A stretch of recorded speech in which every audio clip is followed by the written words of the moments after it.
afternoon. So, Chief, it's all yours. Thank you, Mayor. Thank you, members of council. Appreciate the opportunity to come here and talk to you today and answer whatever questions you may have. Certainly appreciate, we know this is a long couple of days for all of you, and great sacrifice to personal and professional lives to be here, so certainly appreciate that. I'd like to introduce myself and my staff. I'm Mike Stanley, Fire Chief for the City of Oshkosh. This is Greg Stelter, our Assistant Chief of Operations, Brian Bending, Assistant Chief of Risk Reduction, and our Management Analyst, MJ Van Gompel. I'm very proud to represent the Oshkosh Fire Department here today. We have a premier fire department that we will undeniably argue is not only the best in the state, but one of the best in the country. And I'm exceptionally proud of the work that the men and women of the Oshkosh Fire Department do every day to impact lives in this community, whether that is through preventative measures, public education, or emergency response. Throughout this past year and previous years, we always strive to meet the challenges of the increased response load as well as the evolving needs of our community. In between 2018 and 2022, we have seen a 19.7 increase in our incident responses. And we're trending for another record year in 2023 as well. So we're always mindful and diligent about how we can best respond to those emergency needs of our community, and I'll speak to that more in just a little bit. But we also focus on how can we reduce risk in our community. The best response to an emergency is to prevent it from happening in the first place. And how can we keep our community members, the people that live, work, and play here, safer, and make them have better lives. So we continue to very aggressively work on fall prevention with a number of different community and regional stakeholders and find ways to try to mitigate that threat. That our number one call that we respond to with the Oshkosh Fire Department is for lift assists or for falls. So those are very predictable and preventable events. So we've partnered with, like I said, many people to include inside the city, the Oshkosh Senior Center, to find collaborative ways to reduce that risk. I saw that Chief Smith talked to you a little bit yesterday about some of the issues surrounding narcotics and opioids and overdoses in our community and in our area, that we continue to try to reduce that risk as well. We've very successfully implemented a Leave Behind Narcan program, where we find someone that has overdosed or nearly overdosed or is at risk of an overdose. We have the capacity in working with the health department to leave behind Narcan for them to try to prevent future deaths. One of the things we're actively working on right now, and again as a collaborative effort, to identify and address the super users of our services. That's not only people that fall a number of times, but they have other health needs, other social needs that are being unmet, where they are relying on the 911 system, which directly impacts the fire department, and also tangentially or in concert with that can impact the police department as well. How do we find the right resources for them to meet those needs rather than continue to rely on a resource mismatch of an emergency medical service? Very proud of what we've been able to accomplish in 2023. We have a number of initiatives that we've successfully implemented and a number of things that we continue to work on to again raise that level of service, and improve safety for our community, but also our firefighters. One of the few that I would like to highlight, Councilmember Esslinger, I saw your question yesterday about the city's ability to sustain from a domestic or international terrorist threat or some type of man-made event or disaster.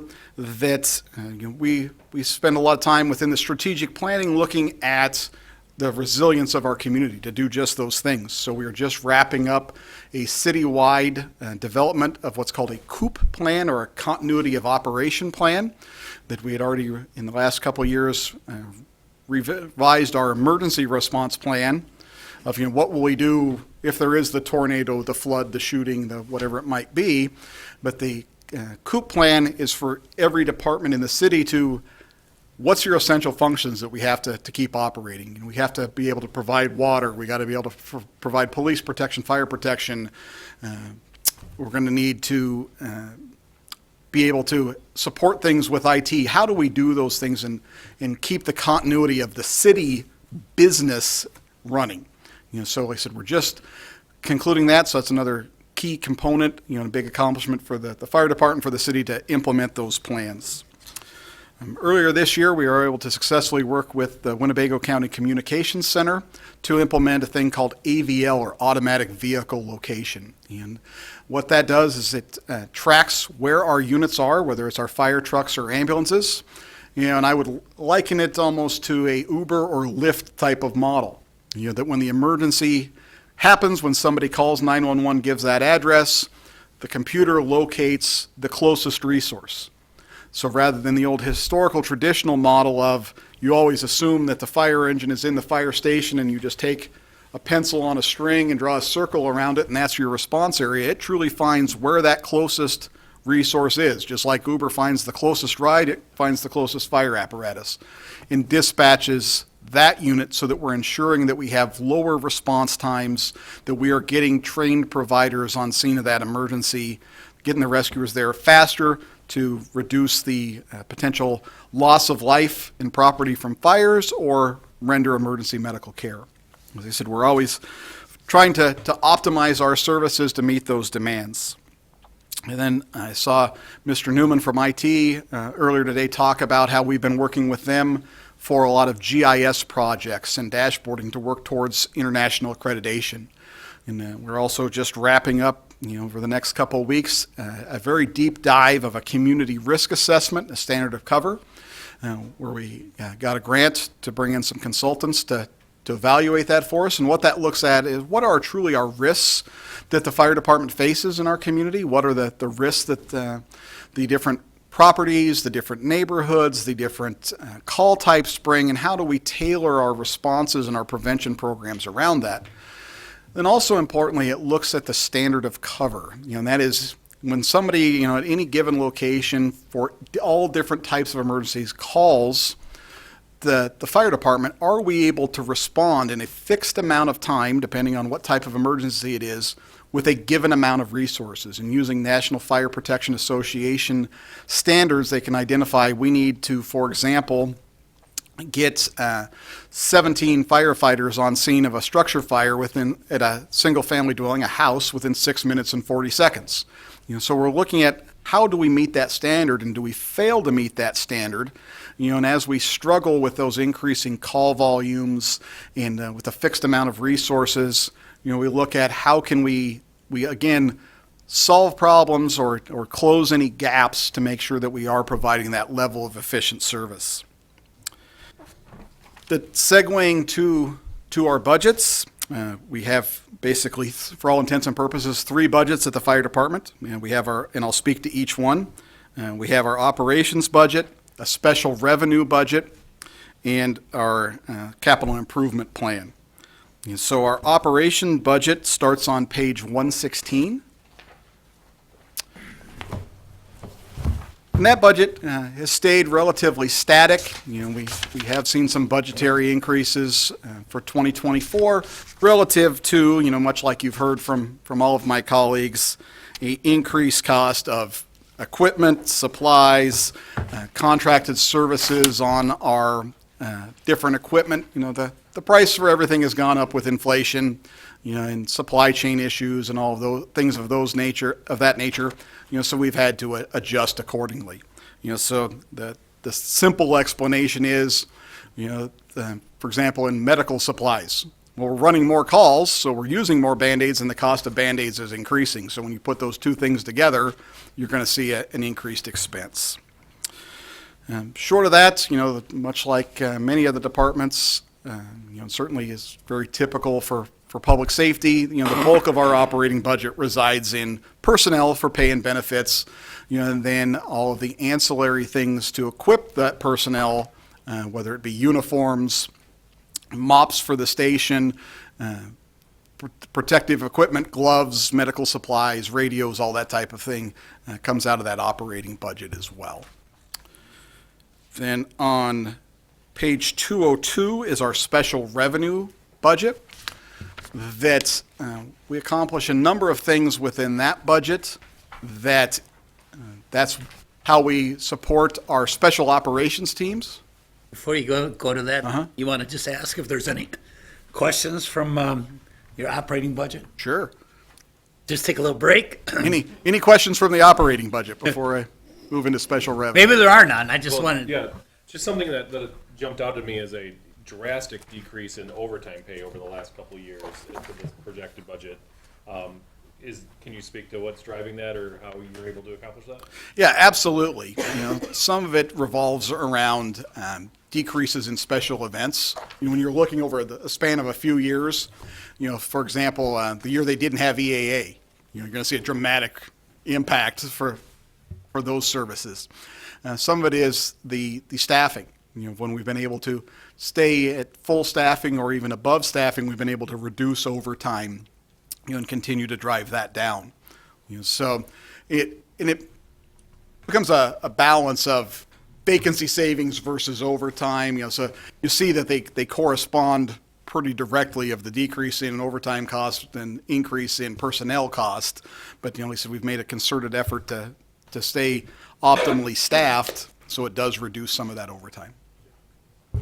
I'll just add a little more depth to that. If you go to page 115, you'll see under firefighters that actual firefighter employees is 3 over budgeted.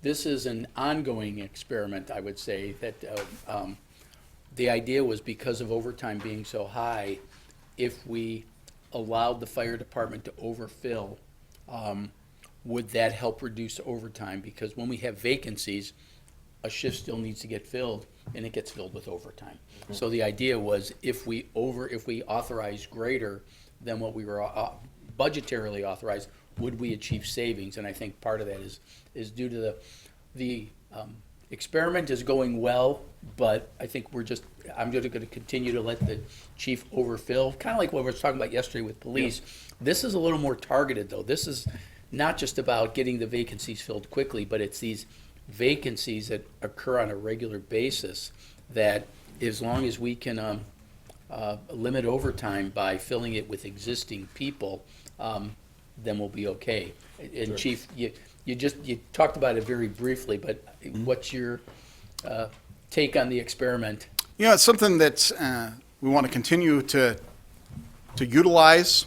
And we want to get to the point where it's sustainable, where we can maintain that 3 over cushion, then we can revisit, does that change in the true position count? But not only did we see it reduce the cost of overtime, the spendings, but we also saw it impact our firefighters with reducing overtime, reducing, in particular, mandatory overtime, workload, extra strain on them for their mental health and well-being and physical health and well-being was very impactful too. So,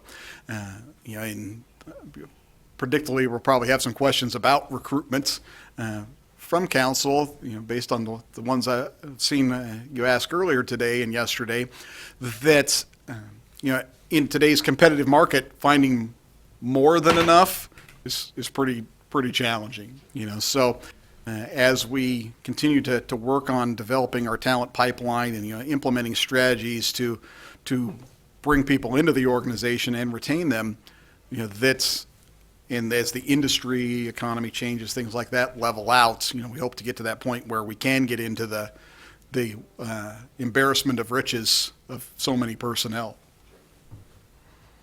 Chief, on that same level, we talked to Chief Smith yesterday about kind of the struggles of getting employees. And he said one of the things is the one-on-one program where the officer is allowed to take the vehicle. Mm-hmm. That's one of the things that they like, and that recruits people. Now, way back when my dad was on the fire department, he just joined the fire department and he was a firefighter. I believe the rule is now you have to be on the ambulance for a certain amount of time. Is that well received? What are your thoughts on that? And what would it make a difference if we went to a policy where if you wanted to be a firefighter, you did not need to serve on the ambulance in order to be a firefighter? Your thoughts on that? Yeah, that right now, currently, we have an ambulance rotation, and the assignments overall are based on seniority, and rank, that once you become a equipment operator or a driver of the fire trucks, supervisor, then you move from the ambulance onto the fire company, that we have staff the ambulances with 2 firefighter paramedics. And inside that rotation, we have 36 firefighter paramedics that the intent is that they work basically 6 shifts on the ambulance, 6 shifts on the fire truck, and have some rotation. And that can differ, depending on our staffing levels at the time and so forth. And we have talked about, I think where your question is partially leading is, there are organizations that have, different departments that have single function, that the paramedics on the ambulance are just paramedics, they're not firefighters. And then the firefighters that want to be firefighters don't work on the ambulance. That would be extremely difficult for an organization our size, and it goes back to that standard of cover that I referenced earlier, that part of that, what's called an effective response force, our firefighting force that we count on, are those paramedics on the ambulance. So they're part of the 4 of that 17. So if we were to eliminate their abilities to be firefighters, we would have to add more firefighters over here to get that amount of personnel needed to manage the incident. So while larger departments, the Chicagos, Washington, D.C.s, New York Cities, L.A.s have some of those single function deployments, I don't know how that it could work effectively for us without becoming even more expensive. But great question. And I think you've also talked about the fatigue factor. If somebody's only on the ambulance because of the volume of calls on ambulance, correct me if I'm wrong, is it 85% of your calls are ambulance related? 85% of our calls are emergency medical service related. So the engine company, the fire companies respond to them, but by the design of the system, we have 7 fire companies and 3 ambulances. So they're busy. They're averaging 8 to 10 calls a day. So if we left them on there all day, every day, 24 hours a day with no reprieve, we'd just smoke them out. That they would it'd become a fatigue factor issue. Compromise job satisfaction, physical and mental health, well-being, safety. Things like that too. It's a great How point. long is a new recruit generally on an ambulance before he or she doesn't need to do that anymore with a firefighter? It's kind of has swayed over the years, depending on the frequency of our hiring. So some people, before I got here, the hiring was very stagnant. They may have spent 13, 15 years assigned to that ambulance. Now we're seeing more in the 5 to 7 range because we've had so much growth in attrition that we're hiring them fast enough that they're gaining that seniority at a faster rate. Talking about the ambulance, I got kind of just 2 questions. One's on ambulance. We obviously provide ambulance service to the surrounding communities. We've got contracts with them. In terms of volume, volume's up. Receipts, revenue is not always matching, right? So it's a loss leader for us if we were in the business world. That'd be the term for it. How are we doing in terms of the revenue on those contracts that providing that service to the surrounding communities? I know it's time for that to come up soon. Those discussions are probably taking place. And then second question actually is, I think last year this time, we had not a bit of a readjustment in the org, but I think we added another chief, right? Just wondering how how that got absorbed into the organization, how things are going with that change that you implemented at the top of the structure. Just wondering those 2 things. Absolutely. So, as you mentioned, Mayor, the revenue, can be very dynamic. It's tied to what's called a payer mix. So, what's the percentage and the mix of your patients that you transport that have private insurance, that have, Medicare, Medicaid, have no insurance, things like that. So that, depending on who calls 911 on any given day throughout the year, can alter your payer mix. But we're generally seeing, a increase in our revenues. As you pointed out, more calls, generate more billing. We do have a very high payer mix of people that are on Medicare or Medicaid. And then by federal law, you can only bill for a reduced amount. So even though normally the bill would be, let's say, just throwing out arbitrary numbers for the sake of discussion, $1,000, well, Medicare will pay $440. That's what you get. So that does drive some of our revenues down. There's a lot of initiatives, or a big initiative going on at the state level, and some legislation has been passed, and they're working through that process to increase the distribution of Medicare monies. It's called the Ground Emergency Medical Transportation Bill, or Act, excuse me. That's because the federal government distributes that money. They said, this is what we're going to give out. For whatever reason, the state of Wisconsin had not always accepted all of that money. So they were only accepting it around 85%, meaning we were only collecting about 85%. That this legislation that's been enacted, and is going through the process now, it's going to put that into the like 93rd, 95th percentile. So we could be in line for a pretty significant increase in funding. So we're monitoring that pretty closely. You asked specifically about the townships. And that we are still under agreement with them until December of 26. Is the current where we're at with the 5-year agreement. So we continue to see an increase in call volume in the townships as well. That just like we have in the city. So we monitor that closely. And then you asked about the implementation of that new battalion chief position, and that's been very successful. We call him the ABC chief because, for lack of a better term, he's the administrative battalion chief. So the intent of that person's role, that new position, was to split some time handling administrative projects and doing shift work, as a relief mechanism for the battalion chiefs we had at the time, because they were working an exorbitant amount of hours with their assigned shift work and then having administrative duties. So that person was put in place to build some relief into both. And it's been very successful.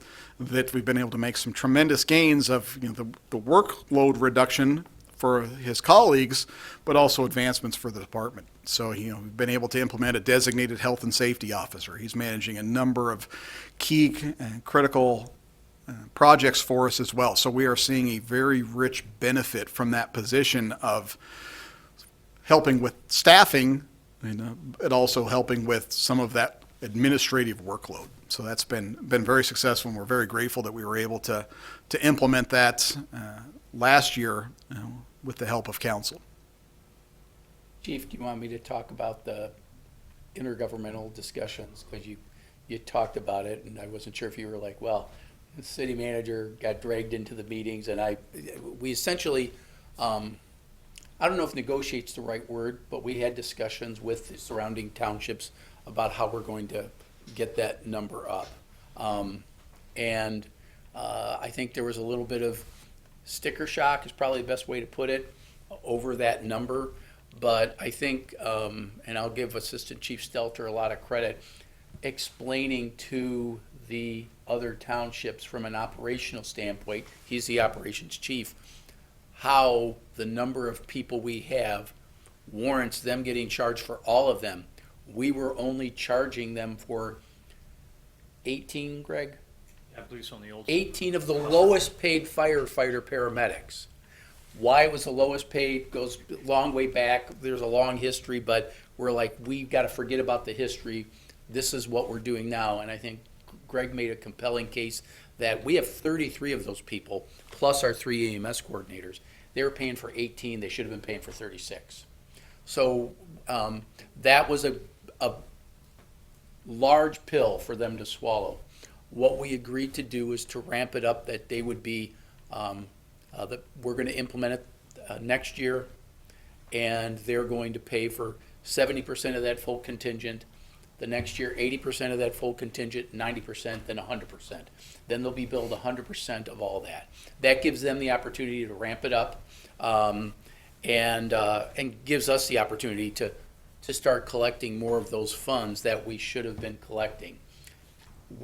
Chief used the term loss leader. Part of it was, we did this many years ago when we were really trying to save the fire personnel, because we were facing, this is in the mid-2000s, we were looking at laying off people or closing a station, and it's like, wouldn't it be better if we expanded some of our services out to the townships? But now with that growth has taken a toll on our folks. And if I encourage you to take a look at the performance measures on the front. We haven't looked at a single performance measure, but I think the capacity of our folks is really getting taxed.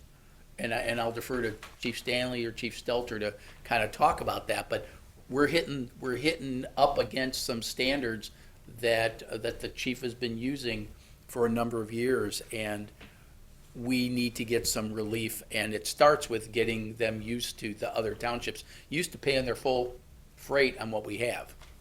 So I can report that we've successfully concluded those discussions. Wouldn't say agreements, because the agreement still runs through 2026. But at the end of 2026, the following year, 2027, that's going to be they're going to be paying 100% of 36 people their share of it, which is still a relatively small number compared to ours, but we are providing them the same level of service that we're providing to all our residents, and it's only fair that they pay the same freight as what our folks are paying. Did I do justice to that, Greg or Mike? Absolutely. Okay. Appreciate it. Thank you. Other questions on the operational budget? Okay. And special revenue on page 202. This is kind of an amalgamation of a number of different revenue streams. You know, this is how we support our special operations, i.e. our hazardous materials team. So we get revenues from the state for our participation in a statewide hazardous material team. We get revenues from Winnebago and Green Lake County for providing the hazardous material response to their counties.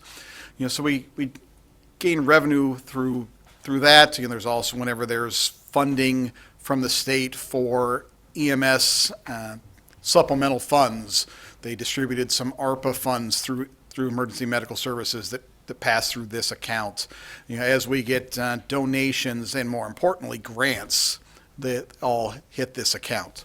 You know, so we are always seeking alternative revenue streams, particularly in the grants, gifts, donation arena. You know, so you'll see there's a large variety of different projects, you know, and project numbers identified in there, because those are tied specifically to different grants. So, for example, the Community Risk Assessment Standard of Cover was paid through a FEMA grant that MJ Van Gompel authored. We were able to acquire $40,000 in new extrication equipment from an Assistance to Firefighters FEMA grant that MJ authored as well. So gives us that ability to take in those different revenues, many times unpredictably. So you will frequently see us come back to council, you know, with budgetary amendments, because we got the grant, it was no sure thing. You know, we got awarded, now we need to accept that money and approve the distribution of funds from that grant as well. So you'll see us do those amendments periodically inside this special revenue fund. Questions on special revenue?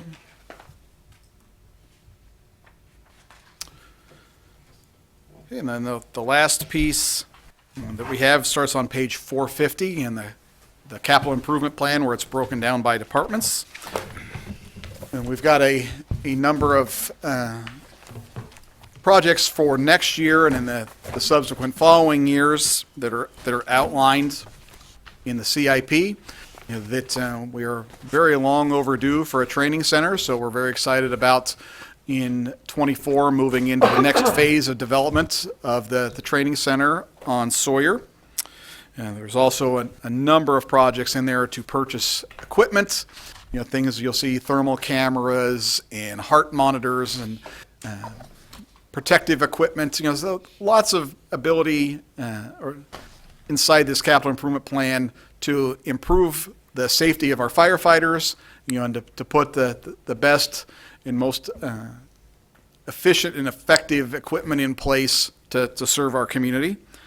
We continue to update our fleet and replace our fleets, and you'll have seen, we'll probably continue to see us visiting council to amend CIP budgets and things of that nature, because much like everybody else, we're struggling with the supply chain issue. It's about a 36-plus build-out time for a fire truck or an ambulance, so we're having to order them 3 years in advance to get them into the production line. So in previous councils approved the proactive issuing of a purchase order and ordering, so we've starting to realize the benefits of that.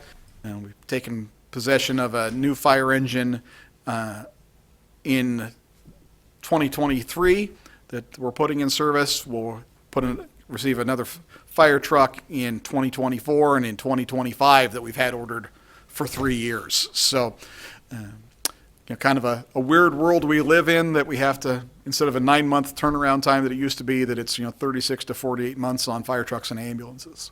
Go ahead. We didn't ask Public Works and we didn't ask police, but you're here, so I'll ask you, at least just confirm it for those at the table and those at home. What used to cost $500,000 to $600,000 maybe for a apparatus is now in the range of 1 plus. Is Yeah. that fairly accurate? Right. Yeah. We've seen that much of an increase over a short amount of time too. Yeah, just over these past few years, we've seen just in fire engines alone over that short period, and that's part of why we've ordered proactively, was to get in front of a price increase. Some of our proactive moves saved us a price increase of 21% over that 3-year period. So, and they're just continuing to go straight up. So you are exactly correct. What used to be a $600,000 fire engine is now $1 million. What was a $1.5 million ladder truck, hook and ladder truck, you're in the $2 million neighborhood. And Same thing with the ambulances, right, Chief? Yep. Yeah, the ambulances went up. 300 to 400, if I recall correctly. Yeah, about a 25% increase for each medic unit. So, and I'm sure, I would be very confident in saying my colleagues in Public Works are seeing the same thing around dump trucks and front end loaders and police cars and you name it. I mean, we're seeing that inside our staff vehicles. Just like we all are. Cost of an SUV or a pickup, or a sedan keeps going up too. Thank you. The chief referred to page 450, but also on page 449 are more of the facilities that are there for the fire department as well. And you'll see, some of the big ones, the training center, Station 16 replacement.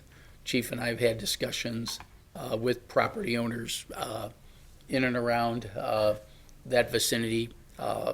Witzel Avenue corridor seems to be our big target. And then eventually Fire Station 15 replacement, the downtown station. And this does not include Station 14, which is over by the airport, which the chief and his staff have been having discussions with Winnebago County, because that is the one that benefits the airport. So we provide the staffing, but they pretty much provide the facility, and I believe they're working on that for their CIP as well, correct, I Chief? believe that's in their 2025 CIP. Yeah, so that's, thank goodness it's not in our CIP, but the way we work it is we provide the operational cost, because that, it doesn't just serve the airport, it serves the south side of town, pretty much. And then they provide us a facility at no cost. Chief, remind me, we anticipate the training center to be a revenue generator as well? attracting people from outside? Or is that more of a cooperative thing? More of a cooperative thing, and I don't think we're going to have the space and, and the facilities to generate a lot of revenue to bring outside training in. It'd be very difficult for us to compete with the Fox Valley Tech Center, or Technical College Public Safety Center, that has an enormous amount of props and infrastructure, and, is a Disneyland of the training centers in the area. It'd be pretty tough to compete with that. So I wouldn't expect a ton of revenue generation, just more of what, like you're saying, cooperative, of working with neighboring departments, of, sharing facilities. Thank you. But I also think the cost savings with being able to train people on site, that's probably our biggest, are the cost savings that'll provide for us. Absolutely.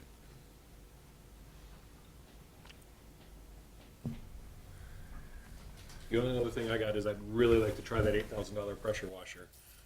I like our my $300 one. I can't imagine how cool it is. Yeah. Bless you. Yeah, that's you got to go through a whole class. There's a sign-off sheet. Yeah, that would be more accurately reflected if that was plural, pressure washers. That makes sense. Yeah, so we're going to buy a number of commercial pressure washers because we're seeing, and Chief Stelter talked to you in great detail about this, but the degradation from the rust and salting, and when we use the traditional old mop bucket and brush, and what we found is that's doing more damage. So yeah, we're going to buy a number of commercial pressure washers, so each station has one to try to get more life out of our rigs. But so yeah, I saw that too and went, what? Yeah, $8,000 pressure washer, that's something. But Stand back. yeah, Seems like a little fun. yeah, we got a helmet for you and everything. You'll love it. Any other questions? Otherwise, we'll let you stay ahead of schedule. Thank you very much, Chief. Thanks, Chief. Thank you. Thank you for the opportunity. Should you have further questions, down the road, please don't hesitate to reach out to us. Oh, yeah. And we'll leave you with a copy of our annual report from last year as well.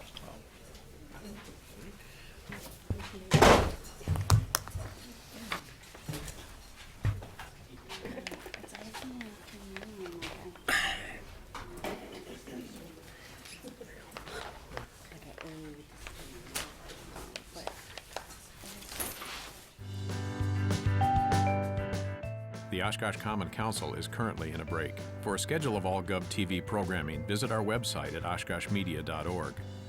This is GovTV, opening accessibility and understanding of local government, helping you to be informed and involved. Also streaming live and on demand at oshkoshmedia.org and radio simulcast on Oshkosh FM 101.9. Like us on Facebook at our Oshkosh Media page. For a schedule of all GovTV programming, visit our website at oshkoshmedia.org. Please stay with us. Coverage will resume shortly.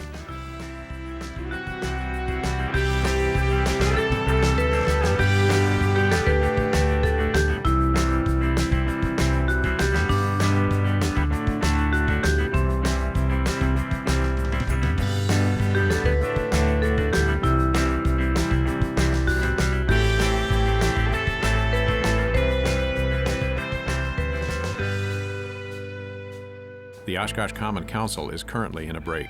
For a schedule of all GovTV programming, visit our website at oshkoshmedia.org. This is GovTV, opening accessibility and understanding of local government, helping you to be informed and involved. Also streaming live and on demand at oshkoshmedia.org and radio simulcast on Oshkosh FM 101.9. Like us on Facebook at our Oshkosh Media page. For a schedule of all GovTV programming, visit our website at oshkoshmedia.org. Please stay with us. Coverage will resume shortly.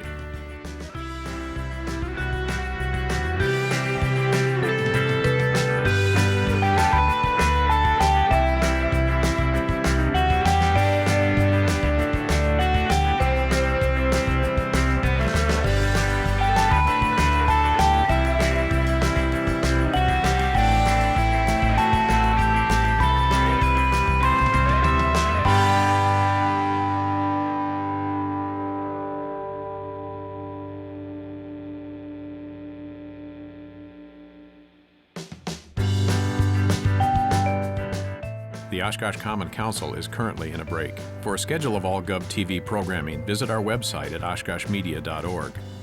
This is GovTV, opening accessibility and understanding of local government, helping you to be informed and involved.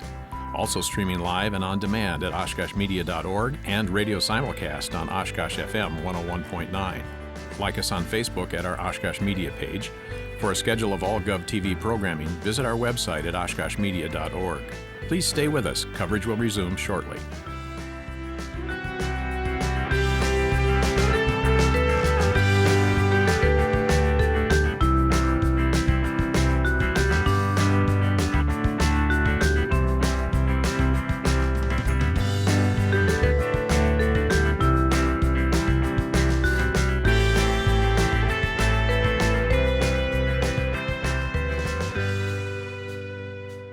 The Oshkosh Common Council is currently in a break.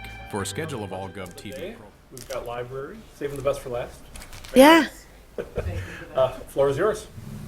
All right. So first of all, we're going to start with the introduction of ourselves. My name is Ruth Percy, and Lisa and I are currently acting as co-interim directors. My library story is a little different than Lisa's. I started at the library when I was 14, and I also was a former foster kid, and I was emancipated at age 17. So as a young woman, the library was really important to me as far as finding services to study for my college entrance exams and those types of things. So the library itself plays an important part in my life. I was a library page, then I became a part-time library assistant while I was going to college. Then did that for about 20 years, and when I paid off my bachelor's degree, I got a master's degree. At that point, I was hired as a librarian in the reference department, so I did that for about 10 years. Then I was promoted to a department head for about 10 years, and then assistant director, and now acting director. So that's just a little bit about me and my history of working at the library and the importance of how the library in this community played in my life as a young person. Good afternoon. I'm Lisa Voss. I am the other co-interim director.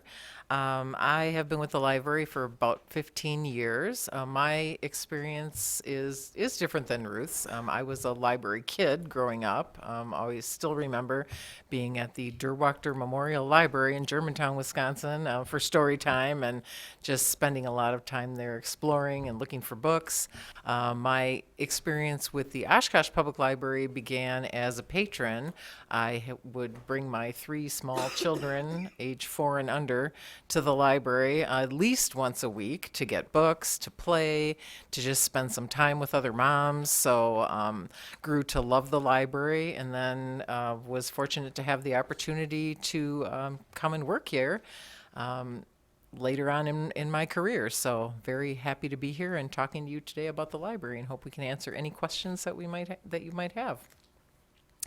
I'm just going to do a little overview to start out, show you kind of where we are at right now. We are continuing to build materials circulation. Obviously, that was, tanked like a lot of other things during the pandemic. Although we were able to quickly turn around and get materials out to patrons via curbside service during that time, but we are continuing to build that circulation up, and it has increased every year since. We have seen an increase in visits to our building, which is good. So people are coming there, and even if they aren't checking out materials, they're using them while they're there. They're taking advantage of opportunities to participate in programs, things like that. And we also have seen an increase in participation in our public programming. That's a big part of what we do and a big part of the library experience that we're able to offer community members of all ages. So I'm just going to go quickly through some points to share some highlights of the library. We are via our strategic plan and very committed to being a community-focused library. We are actively listening to our patrons when they come in, recording the things that they express interest in, services that they might want us to offer in the future. We have our staff well trained to document that information and to elicit that information from patrons whenever we can. We had made a commitment several years ago to designate a community engagement librarian. So while a lot of our staff goes out in the community and does classroom visits, does outreach at different community events, this person is out there on a consistent basis doing things like regular hours at every places like Evergreen or the Oshkosh Area Community Pantry, the Oshkosh YMCA. So people know that she's going to be there on, Tuesday from 2 to 4 p.m. or whenever the time might be for that facility. And they can learn how to use our online resources or ask questions about materials, get a library card, renew their library card. So sort of out there meeting people where they are to extend our reach in the community and make ourselves available to more people. This also leads to partnerships, and we have some really strong partnerships with entities like the Oshkosh Senior Center, Oshkosh North High School, Winnebago County Public Health, places like that, so that we can all bring our respective strengths to the table and address community concerns and bring library services to more people. Let's see. I guess starting at the beginning, early literacy, that's always been a huge area for us. You might have heard parents are a child's first teachers. I like to think of the library as a child's first school. You can bring a baby to the library and reap benefits from that and just continue all the way on up through the lifetime. One of the programs that I like to highlight is our High Hopes Early Literacy Program. It's kind of a story time, supercharged story time. You not only have the reading of stories and the activities for the kids, but we're actually teaching parents how to do these things at home with their children in a very purposeful way, so that, if you're singing silly songs with your child or you're building blocks, doing things like that, we show you ways to do that help to build the early literacy skills that your child's going to need to be ready to read when the time comes for that. So that's something that we always like to highlight. Our collection is a huge part of what we do. A lot of libraries say, well, we're more than books. Well, we're still books, and we're not, we're proud of that. We have a rich, broad, and diverse collection at the Oshkosh Public Library, and that continues to grow. And some of that growth might surprise people who don't use the library all the time. You can come to the library and check out a ukulele. You can check out binoculars to do stargazing with your kids. During the pandemic, when everyone was locked down, a lot of people had extra time on their hands, so we started a game and puzzle collection, which continues to be very popular. Lawn games, all sorts of things that people can check out. We have small robots that teach children as young as the age of 5 the basics of coding. So all different sorts of experiences. The collection allows people to have new learning experiences that are really dynamic and engaging. So that's something that we continue to grow. We're a catalyst for learning and creativity, always have been, and we continue to find new ways to do that. We have STEAM programs for kids. We've seen real, I don't want to say explosive, but significant growth in our book clubs from everyone, kids from elementary age all the way up through young adults in high school. You can, let's see, lost my train of thought. We have contests for people, photography, writing. We sponsor the Lakefly Writers Contest, which Ruth created. We have Lego contests and just ways for people to engage their creativity and then also share that with others. If you look at our website today, you'll see the entries from our F-Stop photo contest. Just some really stunning photos taken by your friends and neighbors here in Oshkosh. And, it gives them a way to, again, exercise that creativity and then share it with other people. So that's a role that we play. digital resources. Our digital collection also continues to grow. It makes up about 21% of our total circulation now. And we have streaming services. You may have heard of Hoopla, Canopy, Libby. All of these things have apps that people can use on their phone, on their TV at home, on their laptop.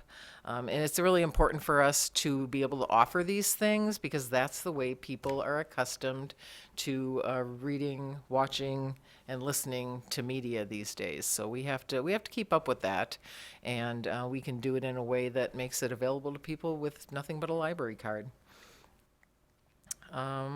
Vital services are something that we are able to offer the community. It's been an area of growth for us. We are a site for the free legal assistance clinic once a month, as are other libraries in Winnebago County. We have employment professionals from Fox Valley Job Center, Workforce Development, and the Society of Human Resource Management that come to the library every Wednesday or by appointment if that works better for you, so that people can get help with resumes, with job applications, with interview skills. We're a site for our memory cafe. So we're bringing experts together in a place that people are comfortable going to, making that a little more accessible, a little less daunting perhaps than having to go out and find that on their own. We offer notary service. So far, I looked up before we left to come here, we've notarized 538 documents so far this year. We can do that free of charge. Our information services staff are all trained to do that. And, it's hours that people can make it work for them. You work 8 to 5. You can't get to the bank to get a notary, so you can come to the library at 7 p.m. if there's an appointment open, excuse me, and get that service. So those are some of the highlights that we wanted to talk about. Things that you would like to add, or just wanted to kind of give you, we don't know how familiar everyone is, and sometimes you talk to people out in the community, and they tell you, I didn't know you did that, so now you know. So, a little bit about our entry in the budget book. We have made some changes that are reflected here. We reduced a managing librarian position for 2024 to a straight librarian position, so that will save some costs. It was determined that the way we're going to do collection development, we can adjust that a little bit with the retirement of a longtime staff person, and so we decided the board approved that move just recently. We also are hiring a new director, hopefully very soon. And that will result in some cost savings as well, because we won't have somebody with obviously a little bit less experience who's new to our organization. And then we also have a full-time library assistant position that's going down to part-time as a result of some retirements and taking a look at how can we reconfigure some of the things the way that we do certain things in our processing. So when you look down the row, lots of zeros, so we tried we weren't really able to increase a lot of our item spending. We always like to keep the collection development at a healthy level, because if we don't have the materials that people want, we're not really serving our public properly. So those were some, I don't know if people have questions. Mark, there's anything you want to add? I was going to just ask one question, but I'll point out two other things. The general levy support for the library has been pretty stagnant in recent years. One of the things that I think was pointed out by Ruth and Lisa and the chair of the library board, Bill Bracken, was that they were hoping to see more property tax support. We were able to get that up by 3%. Which did help a little bit. And you'll notice, where does the library suffer when there's, limitations? it usually comes down to the materials budget, and you'll see that the materials budget, if you it's towards the bottom of page 207, that specialty supplies. You know, they were spending $300,000+ in 2022, and they're only projecting 273,000. Now, it looks like an increase because they significantly reduced it for '23, and that was due to budget limitations. So it's up a little bit, but it's still not recovered. So, and out of fairness to Lisa and Ruth, I thought it would be appropriate for me to point that out.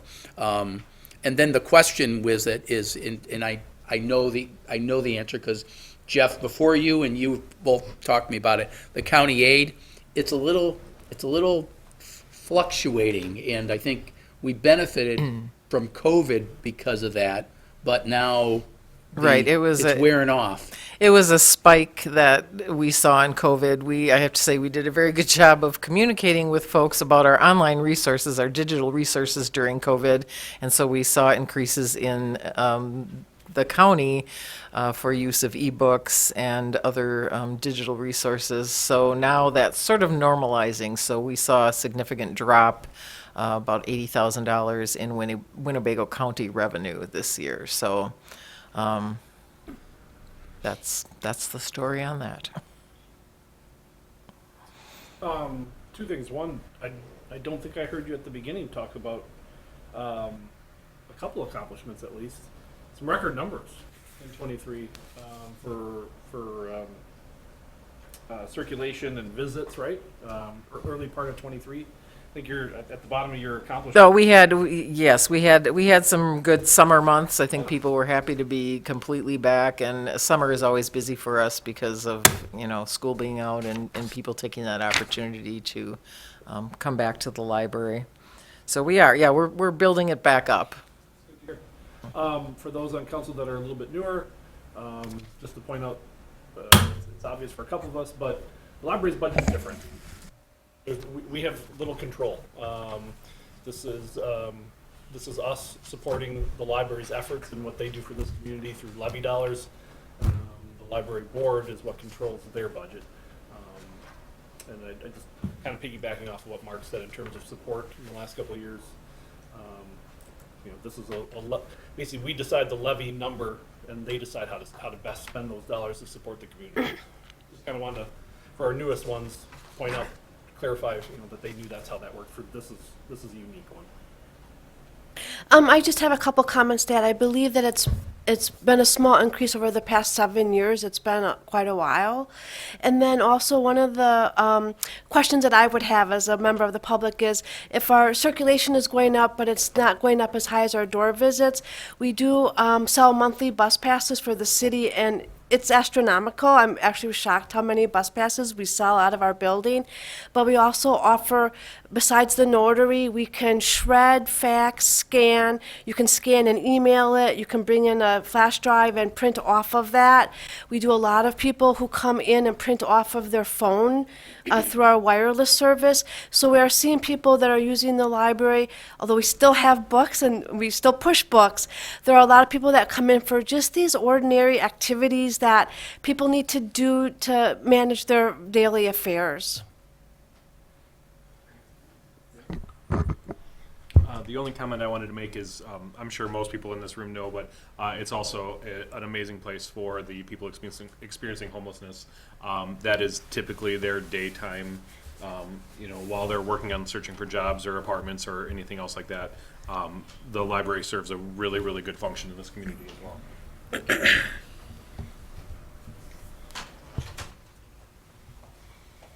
Any other comments, questions? So, very well done. Thanks. With that wraps up the department side of this. Why don't we take maybe a 15-minute, it's been 2 hours, why don't we take a 15-minute, come back at 2, and then I think there's some staff members that are going to be coming back to at least be here for our part of the discussion. If we have questions for them, that they can be the best ones to answer those for us. So, about a 15-minute. Thank you.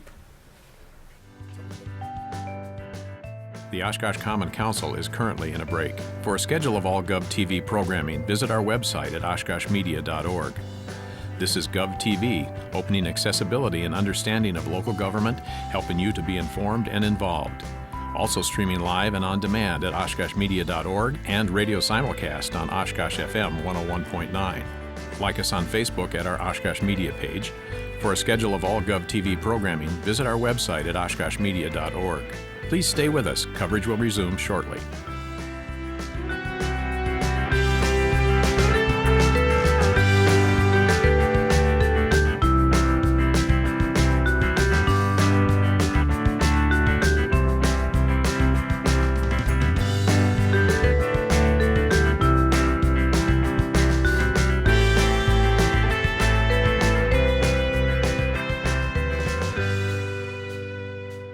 The Oshkosh Common Council is currently in a break.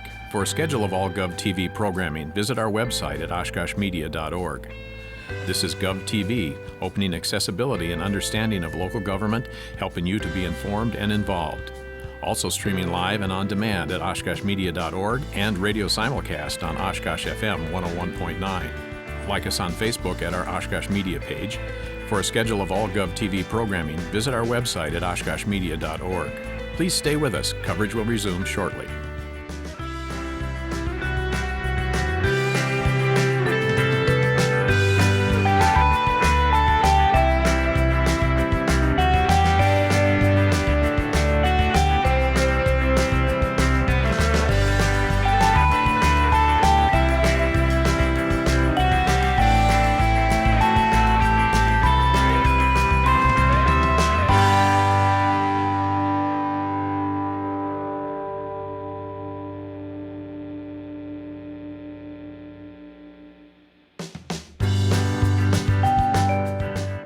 The Oshkosh Common Council is currently in a break. For a schedule of all GovTV programming, visit our website at oshkoshmedia.org.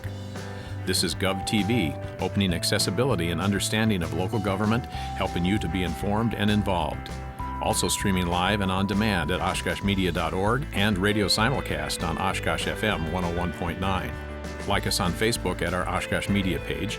For a schedule of all GovTV programming, visit our website at oshkoshmedia.org. Please stay with us. Coverage will resume shortly.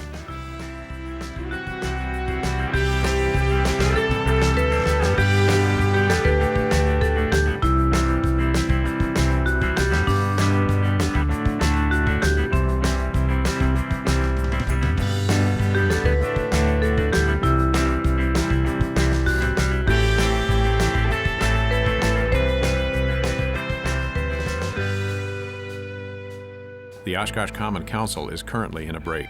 For a schedule of all GovTV programming, visit our website at oshkoshmedia.org. This is GovTV, opening accessibility and understanding of local government, helping you to be informed and involved. Also streaming live and on demand at oshkoshmedia.org and radio simulcast on Oshkosh FM 101.9. Like us on Facebook at our Oshkosh Media page. For a schedule of all GovTV programming, visit our website at oshkoshmedia.org. Please stay with us. Coverage will resume shortly.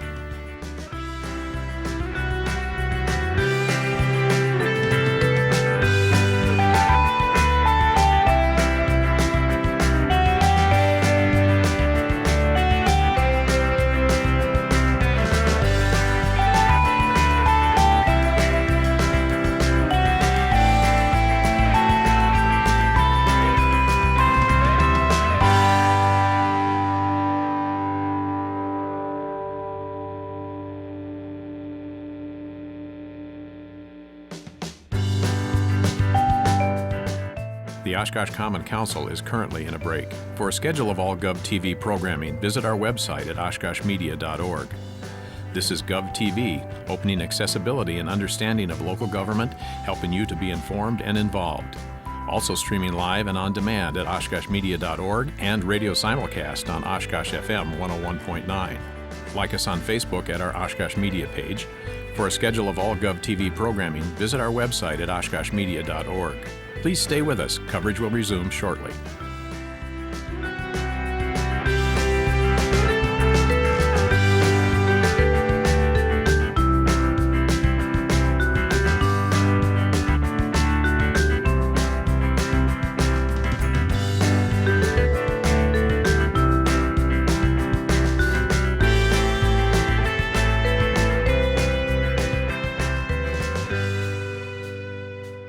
The Oshkosh Common Council is currently in a break.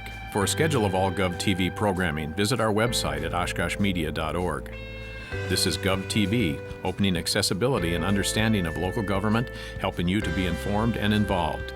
Also streaming live and on demand at oshkoshmedia.org and radio simulcast on Oshkosh FM 101.9. Like us on Facebook at our Oshkosh Media page. For a schedule of all GovTV programming, visit our website at oshkoshmedia.org. Please stay with us. Coverage will resume shortly.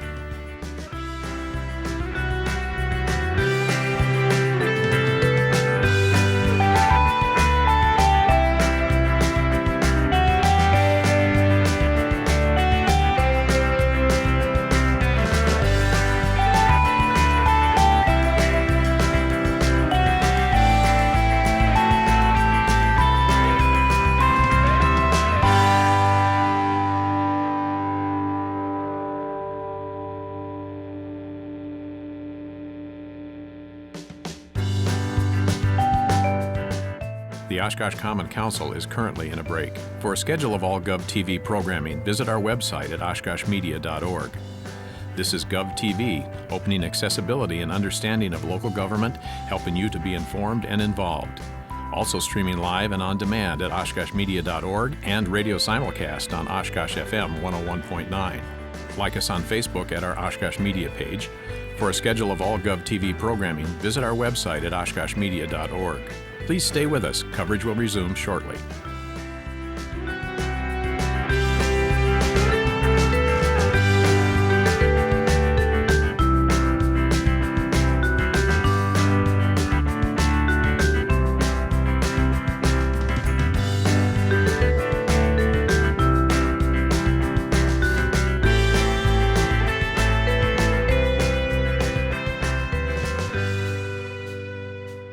The Oshkosh Common Council is currently in a break.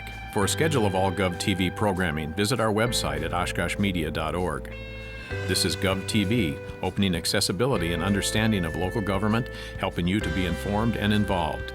Also streaming live and on demand at oshkoshmedia.org and radio simulcast on Oshkosh FM 101.9. Like us on Facebook at our Oshkosh Media page. For a schedule of all GovTV programming, visit our website at oshkoshmedia.org. Please stay with us. Coverage will resume shortly.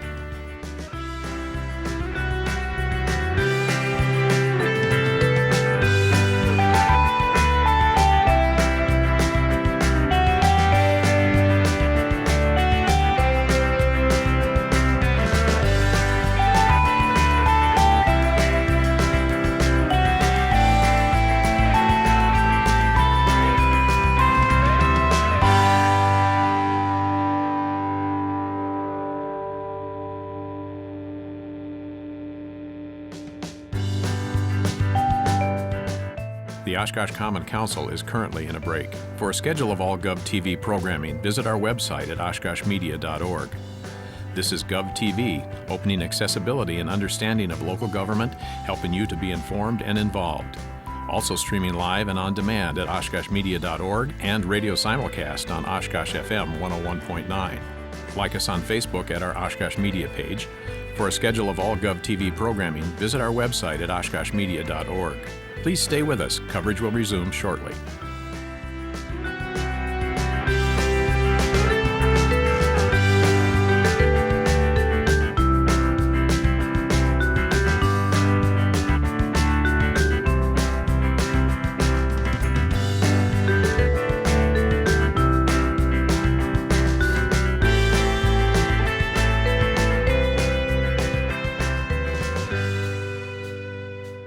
The Oshkosh Common Council is currently in a break. For a schedule of all GovTV programming, visit our website at oshkoshmedia.org. This is GovTV, opening accessibility and understanding of local government, helping you to be informed and involved. Also streaming live and on demand at oshkoshmedia.org and radio simulcast on Oshkosh FM 101.9. Like us on Facebook at our Oshkosh Media page. For a schedule of all GovTV programming, visit our website at oshkoshmedia.org. Please stay with us. Coverage will resume shortly.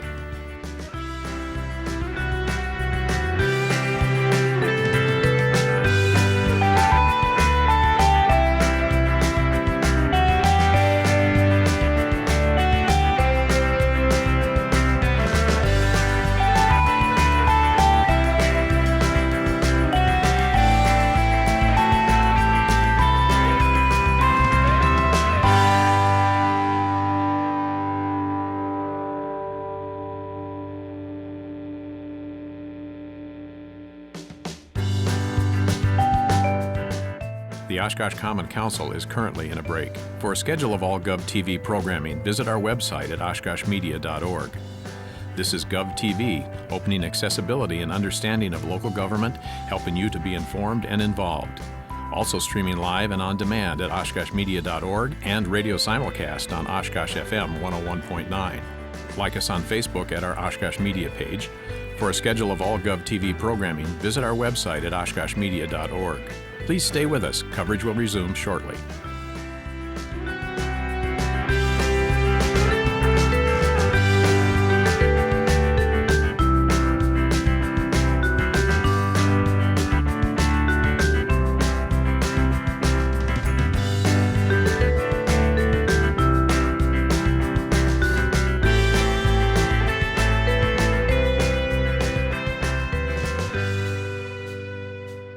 The Oshkosh Common Council is currently in a break. For a schedule of all GovTV programming, visit our website at oshkoshmedia.org.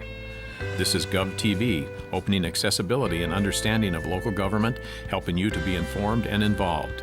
Also streaming live and on demand at oshkoshmedia.org and radio simulcast on Oshkosh FM 101.9. Like us on Facebook at our Oshkosh Media page.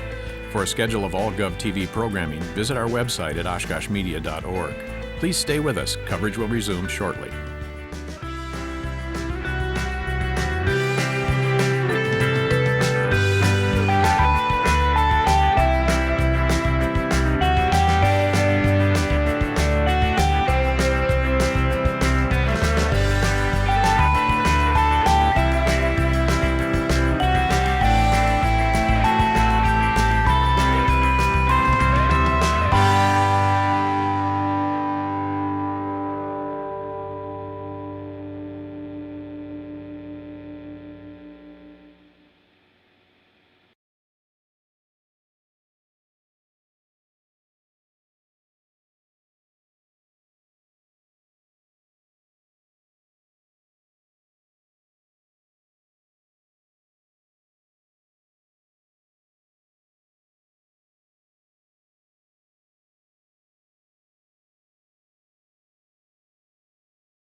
The Oshkosh Common Council is currently in a break. For a schedule of all GovTV programming, visit our website at oshkoshmedia.org. This is GovTV, opening accessibility and understanding of local government, helping you to be informed and involved.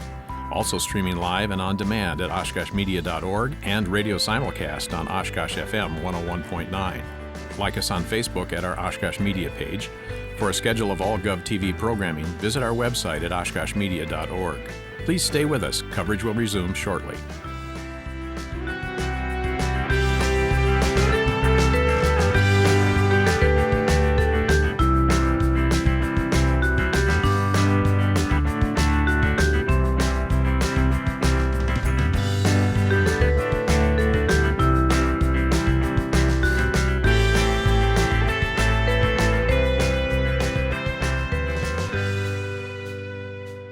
The Oshkosh Common Council is currently in a break.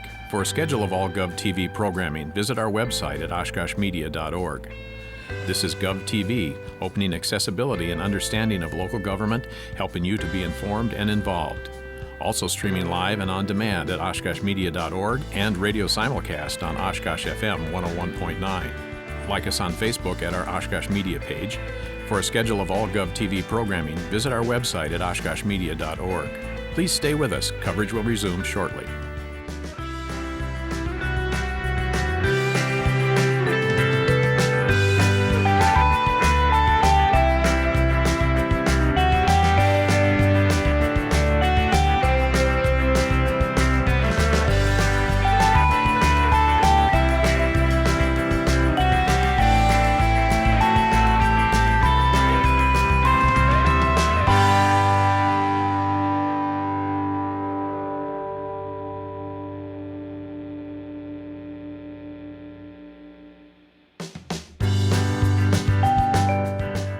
The Oshkosh Common Council is currently in a break. For a schedule of all GovTV programming, visit our website at oshkoshmedia.org.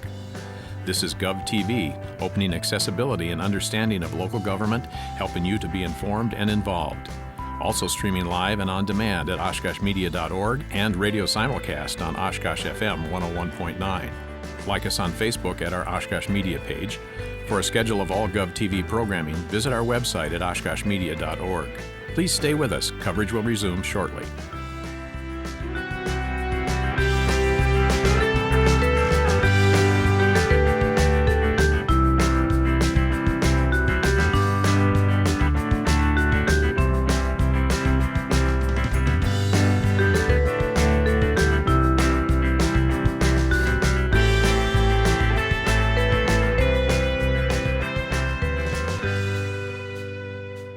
The Oshkosh Common Council is currently in a break.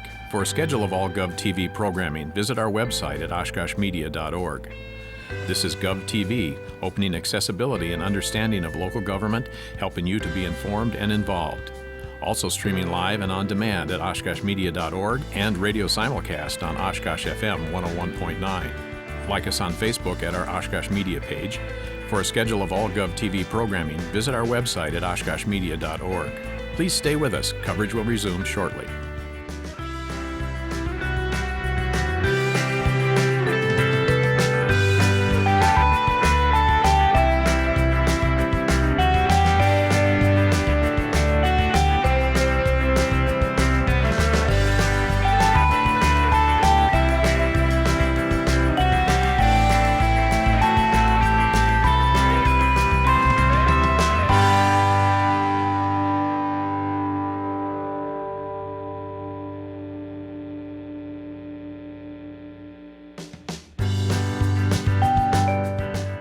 The Oshkosh Common Council is currently in a break. For a schedule of all GovTV programming, visit our website at oshkoshmedia.org. This is GovTV, opening accessibility and understanding of local government, helping you to be informed and involved. Also streaming live and on demand at oshkoshmedia.org and radio simulcast on Oshkosh FM 101.9. Like us on Facebook at our Oshkosh Media page. For a schedule of all GovTV programming, visit our website at oshkoshmedia.org. Please stay with us. Coverage will resume shortly.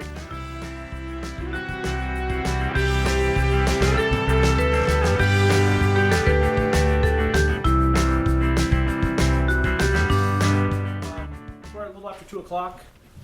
It's Halloween. Be nice to wrap up by 4 at the latest. If we feel we need to go beyond that, then we carry that discussion over into next week's final budget meeting, which is Tuesday, November 7th at 5 o'clock here. 5. Right. We'll do. So just for clarification's sake, Tuesday, 5 o'clock. So if we do need to keep the discussion going, that's when we pick it back up. So for the new council members, we typically do a public hearing, and that public hearing is required by statute. And we hold the hearing prior to the adoption of the budget, which is scheduled for November 14th. The public hearing has been noticed.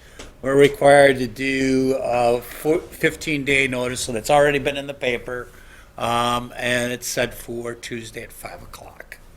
So we need at least a quorum to hold the public hearing. It's always, the attendance at the public hearing varies from nobody to a handful. But it's a formalized process in the statute that we have to follow prior to your consideration of the budget as a resolution on the 14th. So after that, previous councils had selected a time to have another workshop if necessary. If none is necessary, then after the public hearing, you're free to go, unless council wants to have a workshop for another purpose other than the budget.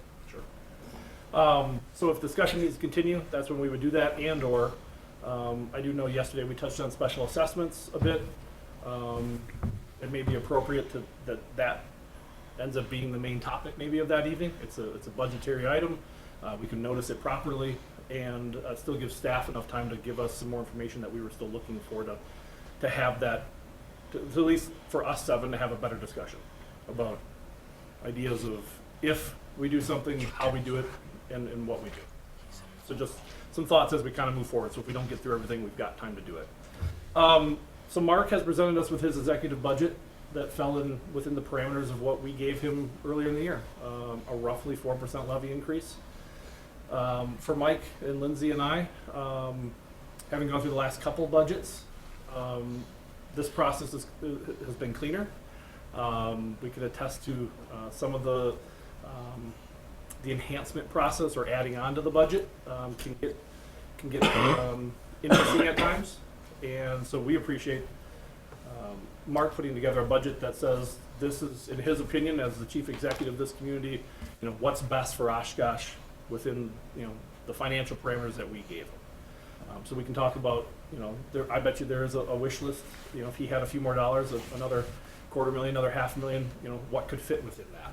That's appropriate. We have some fund to balance for one-time expenditures if we so felt so strongly about. Picked up some notes from the last day and a half here of there was GoH&I discussion, some funding maybe. There was bid, downtown bid, their request, and how do we fund that if that was of importance to us. I heard OPD mentioning squad cars. That's an unfunded ask right now. Furno Ave and ARPA, that's on my question list, my own self, but so having listened to some of the notes here, and even the roundabout thing with parks, right? There was some money for roundabouts too. So it's appropriate for that discussion to start taking place now, to figure out, asking more questions. We've got some staff here. The rest of the staff is on their way to make sure that if we have direct things that we want to ask them about those things, they're here to answer those. Maybe while we're waiting for a couple more of them, Russ, if you want to jump into maybe just the financial of here's where we're at with equalized value, here's where our debt projection is, and here's what it looks like financially going forward in terms of our debt side of this before we get into the operations and this this is the debt analysis that we did as part of our budget workshop number 2, and again, as I talked about, we looked at equalized value and the growth that has occurred for a while. In the early 2000s, we did not have a lot of equalized growth. But you can see in the past, we have experienced 8.9%, 10%, 8%, 5%, 3%. If I were to go to this PowerPoint that the city manager and I used for our meeting with the chamber, I'm trying to find it here. Which one? The valuation growth and equalize. That's not it. Number 11. That's fund balance. What was added? You know what? I added it to the other presentation. It's not on this one. But there is a chart that I had at one point. 14 has the equalized value. I know it has the numbers, but it doesn't have the graph because I added the graph later. I don't have it with me. So what I was trying to get is a graph of the value, but I don't have that. all right. No. Oh, maybe we do. I think we might. Hold on. Let me go here. Go to Denise. She knows this Denise backwards knows. and forwards. Yeah, that's I got it. After that, I got some graphs. It's used in the budget overview. Let's see if I got that chart for you. Yes, it is. It's on page 40. Doesn't have a page number on it. Okay. But that's the graph I was trying to get to you. That shows the equalized value in blue and the assessed value in kind of orange. And the assessed values since 2013 has been relatively flat. And in the last couple of years, that valuation, the equalized or market value of the community has really kind of gone up significantly. So I'm not sure if you wanted to talk about debt or if you wanted to talk about valuation, but I just wanted to kind of refresh your memories on I think that. debt is probably the best discussion because I'll get by the mic. the evaluation is what it is, and we can plug numbers in for what we think it might be in the future. But in terms of our debt, we've given some parameters, roughly 20 million. I think it was a year, roughly. Trying to take into account the physical needs of our buildings over the next decade. This is showing 22.5 million. The implications of those decisions, right? We've got a goal of getting down below 40% debt to equalized value. That's a good trigger point. But even doing that, it's still actually driving up our total debt number when we're getting there. So just discussion on that a little bit, just to make sure they're aware of our debt position. So going into the future, this is our projection of where, and then we had this spike in 22 because the council at that time decided to borrow for 2023 capital projects in 22 because of market conditions. But this is what we are projecting out for debt. This is what the state debt limit is, so that gap is widening. So that's a good thing. That projection is built on the fact that we are anticipating $22.5 million of new debt coming on when we have debt coming off, so that the change or the net each year is in that 150, 160. There's some slight increases going out into the future here. So,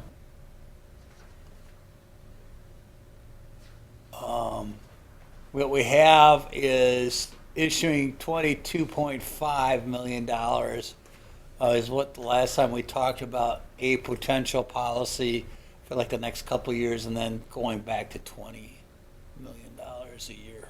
I think part of that was talking about some special assessment debt in there. So at least for this discussion, can you put those years back to 20? So from 25 down to 30, put those back to 20, counts for all of our projects.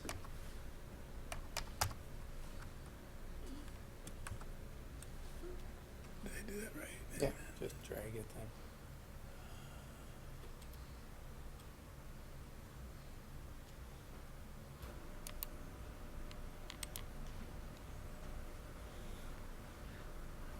We actually get to that 40% mark, Next year.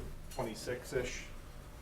Yep, right over here. This is the percentage of our debt to the debt limit that the state imposes. And long-range finance initially wanted to get down to 50, and then now the goal is to try to get it down to 40. That projects an annual growth of what in our equalized value? 5%. 5%, okay. Is there any questions on debt or how it relates to anything, just from anybody? It's really boring, I know, so we don't have to drown on it, but, okay.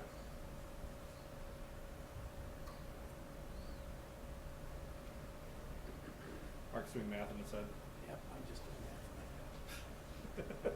So the debt service is going down on a yearly basis, given the 20 million accrued every year. So this is kind of look forward-looking, based on issuing $20 million of debt, based on what debt should be coming off.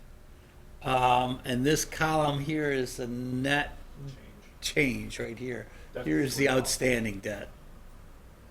So So it would be growing. We're taking on more debt than a we're little bit more. Go back to the debt chart. Yeah, the debt chart, right? No, I'm sorry. There, debt limit chart. So So, one of the first meetings we had was, we were reducing that debt. percentage. the percentage is getting reduced, but the actual debt in this scenario. Well, here's a kind of a quick review of the percentage of debt limit. If you want, I can make this a little bit bigger for you. That's fine. But at one point, the city was close to 70% of our legal debt limit in the mid 2000s, early 2010, 2013. That's off the chart. I mean, here's the percentages. You can see 2011, it was 70%. It was 75% in 2013. And then this graph picks up in 2017. Here's 2023 right here. and then this is projecting going forward. But this is our percent of the state legal debt limit. The other one was showing the actual balances at the end of the year. So one of our stories is good, the other one is not so good. I think they're both good. I mean, a lot of communities try to strive for the 50% margin. And we are, based on that $20 million of new money coming in each year, and based on our projections for equalized value growth, our percent of the debt limit will be going down. But the long range finance said that's one metric of measuring debt. There's a couple other metrics that our policy talks about. We go back to the numbers real quick. We also talk about we want to be less than 3 times our levy for debt versus levy for operating, and we're at 1.8 to 1.6, projecting to go out. We want to be less than 33% of our levy, and we're doing that. We're at about 30% of the levy. And then we want to have, and I haven't updated this number, but we want to pay off 65% of our debt in 10 years or less, and we're at about 70 to 80%. We're paying off in less than the 10 years. So. So, I mean, I know you're concerned, Paul, about the actual debt number going up, but with the other metrics, with inflation, I think it's not unexpected to see the dollar volume go up a little bit. And I think that if the debt limit chart, that shows that while it's going up, as long as equalized value is going up as a metric goes, we're still in good shape, especially when you consider those other 3 measures that Russ just pointed out. So if we want to see the actual dollar amount go, that would require us to borrow significantly less, and in turn do significantly less. That's all, because we borrow for a large part of our capital improvement program. So to kind of go back to one of the mayor's questions that went unanswered, what would I do with an extra, $500,000 fell from the sky in terms of like levy revenue? Some of it I would put towards debt elimination, or debt reduction, I should say, because that would be a good thing. And Russ would like to get the amount of cash we put into the budget for capital equipment, capital outlay. You saw he used a little bit of ARPA money to take care of that. That was one of the last things he did. I think both of us would prefer to put some more money in there so that we borrow less. And anytime we have an opportunity to borrow less is a good thing for all the reasons you're stating, but can we always do that with inflation, with what we were talking about earlier, with James plow trucks and fire apparatus? I mean, those things are 20-30% inflation in the last year, and it's just that's going to take our number up. So we take the good with the bad.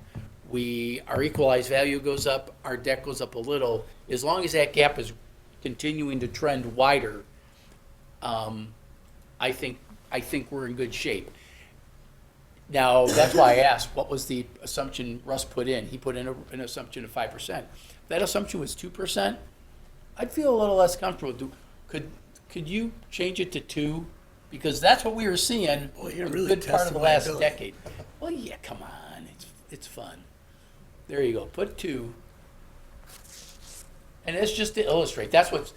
I mean, I think we all enjoy. Now go back to that debt chart, that debt limit I chart. hope I have them all linked, though. Yeah, let's hope so. There, see what happened?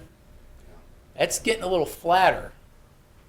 Or the gap isn't widening. That gap still widens a little bit. But if you put that at 1%, which is what we were getting from 2010 to 2015, we were getting 0 to 1%, and I think even a couple years we had negative growth. Then that thing would collapse.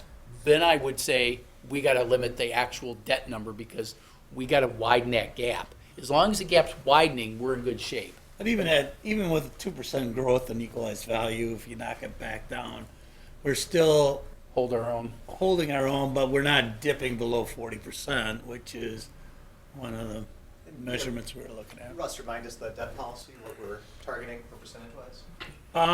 The last policy reviewed by Long Range Finance had the goal of 40%, By 2030. and a max of 50. That sounds right. This number is the old policy here. Sorry about that, but that was updated. And that's helpful. And for my, even Mark, what you're saying with it widening, to me, it's about, are we adhering to the policy we passed? And I'm okay with the overall debt increasing, the equalized values are, because we're securing debt against our equalized values, so that's logical. Just like if you make more money, you might have a higher mortgage. It's about, what percentage of your spending power is being dedicated towards paying off your debt. But your mortgage is going to pay off, and you will eventually be at 100%. But a city exists forever. It's not like a Yeah. human that has to prepare for retirement. Well, a healthy amount of debt. But see, that's kind of like the Congress saying, well, we're $33 trillion in debt, but it's okay. I think we can get to 50 because that's what the citizens will allow. It's poor financing. We're not printing money, though. Well, no, thank God we can't do that. Right? So that is different. No, but it's the same philosophy. I think you have to take all of Russ's indicators in their totality, and as long as we're making progress on all of them, that's a very positive thing. You've added another one, the raw number of debt. And we've known each other for so long, I know you've talked about that. If anything, you're consistent. But all the other measures are pointing in the direction that we can take on more debt and exceed all of those standards that Mike just referenced and Joe referenced. And so I'm not as worried about it. I appreciate you worried about it, because if we all worry about one thing, collectively we're worried about everything, and that's a good thing. But I think Russ's metrics that he's added to long-range finance, because it used to be the only metric we were looking at was the percentage. Now we're saying we're going to look at the percentage and all of these other ones, these other ratios that. It's not mine. It's the council adopted the debt management policy and incorporated those three metrics But that was on after discussion with long range finance. Yeah. So those are all good. Yeah. Russ is just being modest, but that's. But at the those same metrics hold time, their own. when we talked about our capital improvement plan and the projects that we're facing the next 10 years, and the fact that we looked at all of our facilities, and this building was not built to be City Hall. The police station was a hand-me-down piece of equipment from the old sheriff's department. We have all these facilities that have been around for a long time or handed down for a long period of time, and it's aging. The heating and air conditioning, and we all have experienced it the last couple of days. This room, the room on the first floor is, partially basement, and it's damp, It's a root cellar. and it's, nice in the summertime, but it's cold in the wintertime. And the windows and the walls are not as efficient as newer buildings are, and we end up spending more money on utilities. So it's a struggle that we're all in, and I think you have to ask yourself, do we make the investment in infrastructure and facilities, and if we are, how are we going to pay for it? And it's levy or issue debt. I just wanted to make sure we had a chance to look at debt. It's an important thing. Yeah. So, any questions on it? Okay. Well, it probably segues well into, I'm not sure where the council wanted to go first with the different department heads here. James is back Yep. from his meeting, so it turns out Ray cannot make it. I was incorrect about that. But he gave me some insight into a couple things in case the council wants to bring them up. Well, a couple of things that were carried over from yesterday was, I think it was yesterday, it might have been early this morning and yesterday, but between roundabouts, Go H&I, and bid. Those were three that I noted from some inquiries done on that end of the table. It's an appropriate time to talk about them. Importance of the programming, how to fund it, length of funding, if interested. I don't know where you guys want to start. I can just throw one out there if you want, but, or it could just be a general discussion of, are we interested in funding other things that have been presented to us, or if it's a hard no, then it's a quicker discussion. Go for it, you start. I just wanted to say one thing, and if No, you go. just from what I heard and what we've talked about, with this excess that we have, I'd like to see a lot of it go towards debt or another thing in case we need to bring back the clear wells, in case that comes back and bites us. So I don't want to get too spend happy when we know that we might have a big bill coming. Kind of keep our powder dry. Yeah, The staff knows that's a favorite term of mine, so they're just like, don't encourage them. They're, I think that sounds very wise. we don't know what the I'm not answer- saying all of it. Everything, I'm open to discussion, but that was just one of the themes that popped out that I wanted to set as my baseline. I think it's, that echoes for me, which isn't surprising, most likely for most of you to believe that. Council committed to spending a little bit more than Plan 1 on that Clear Wells project. It's a $4 million upgrade. PSC doesn't have to put it on the utility ratepayer. I have a deep concern that the levy or debt or something else is going to end up having to pay for all of it or a chunk of it. We won't know it could be a year plus if, on that still. But making sure that we have the ability to withstand that big bill is a deep concern of mine. So I echo Carl. Would the PSC likely, if they do require us to foot that, would it just be that extra 4 million to do or could it be Yes. the whole thing? Yeah, because they would view that as not benefiting the ratepayer. That's more to benefit, and I will defend that the PSC should approve it and everything, but we have to prepare for the negative. But no, they wouldn't go beyond that. I mean, they've argued through the size of the pump, which is really what took the several-year delay. It was the PSC and the DNR arguing over the size of the pump. Is that a fair way to describe it, James?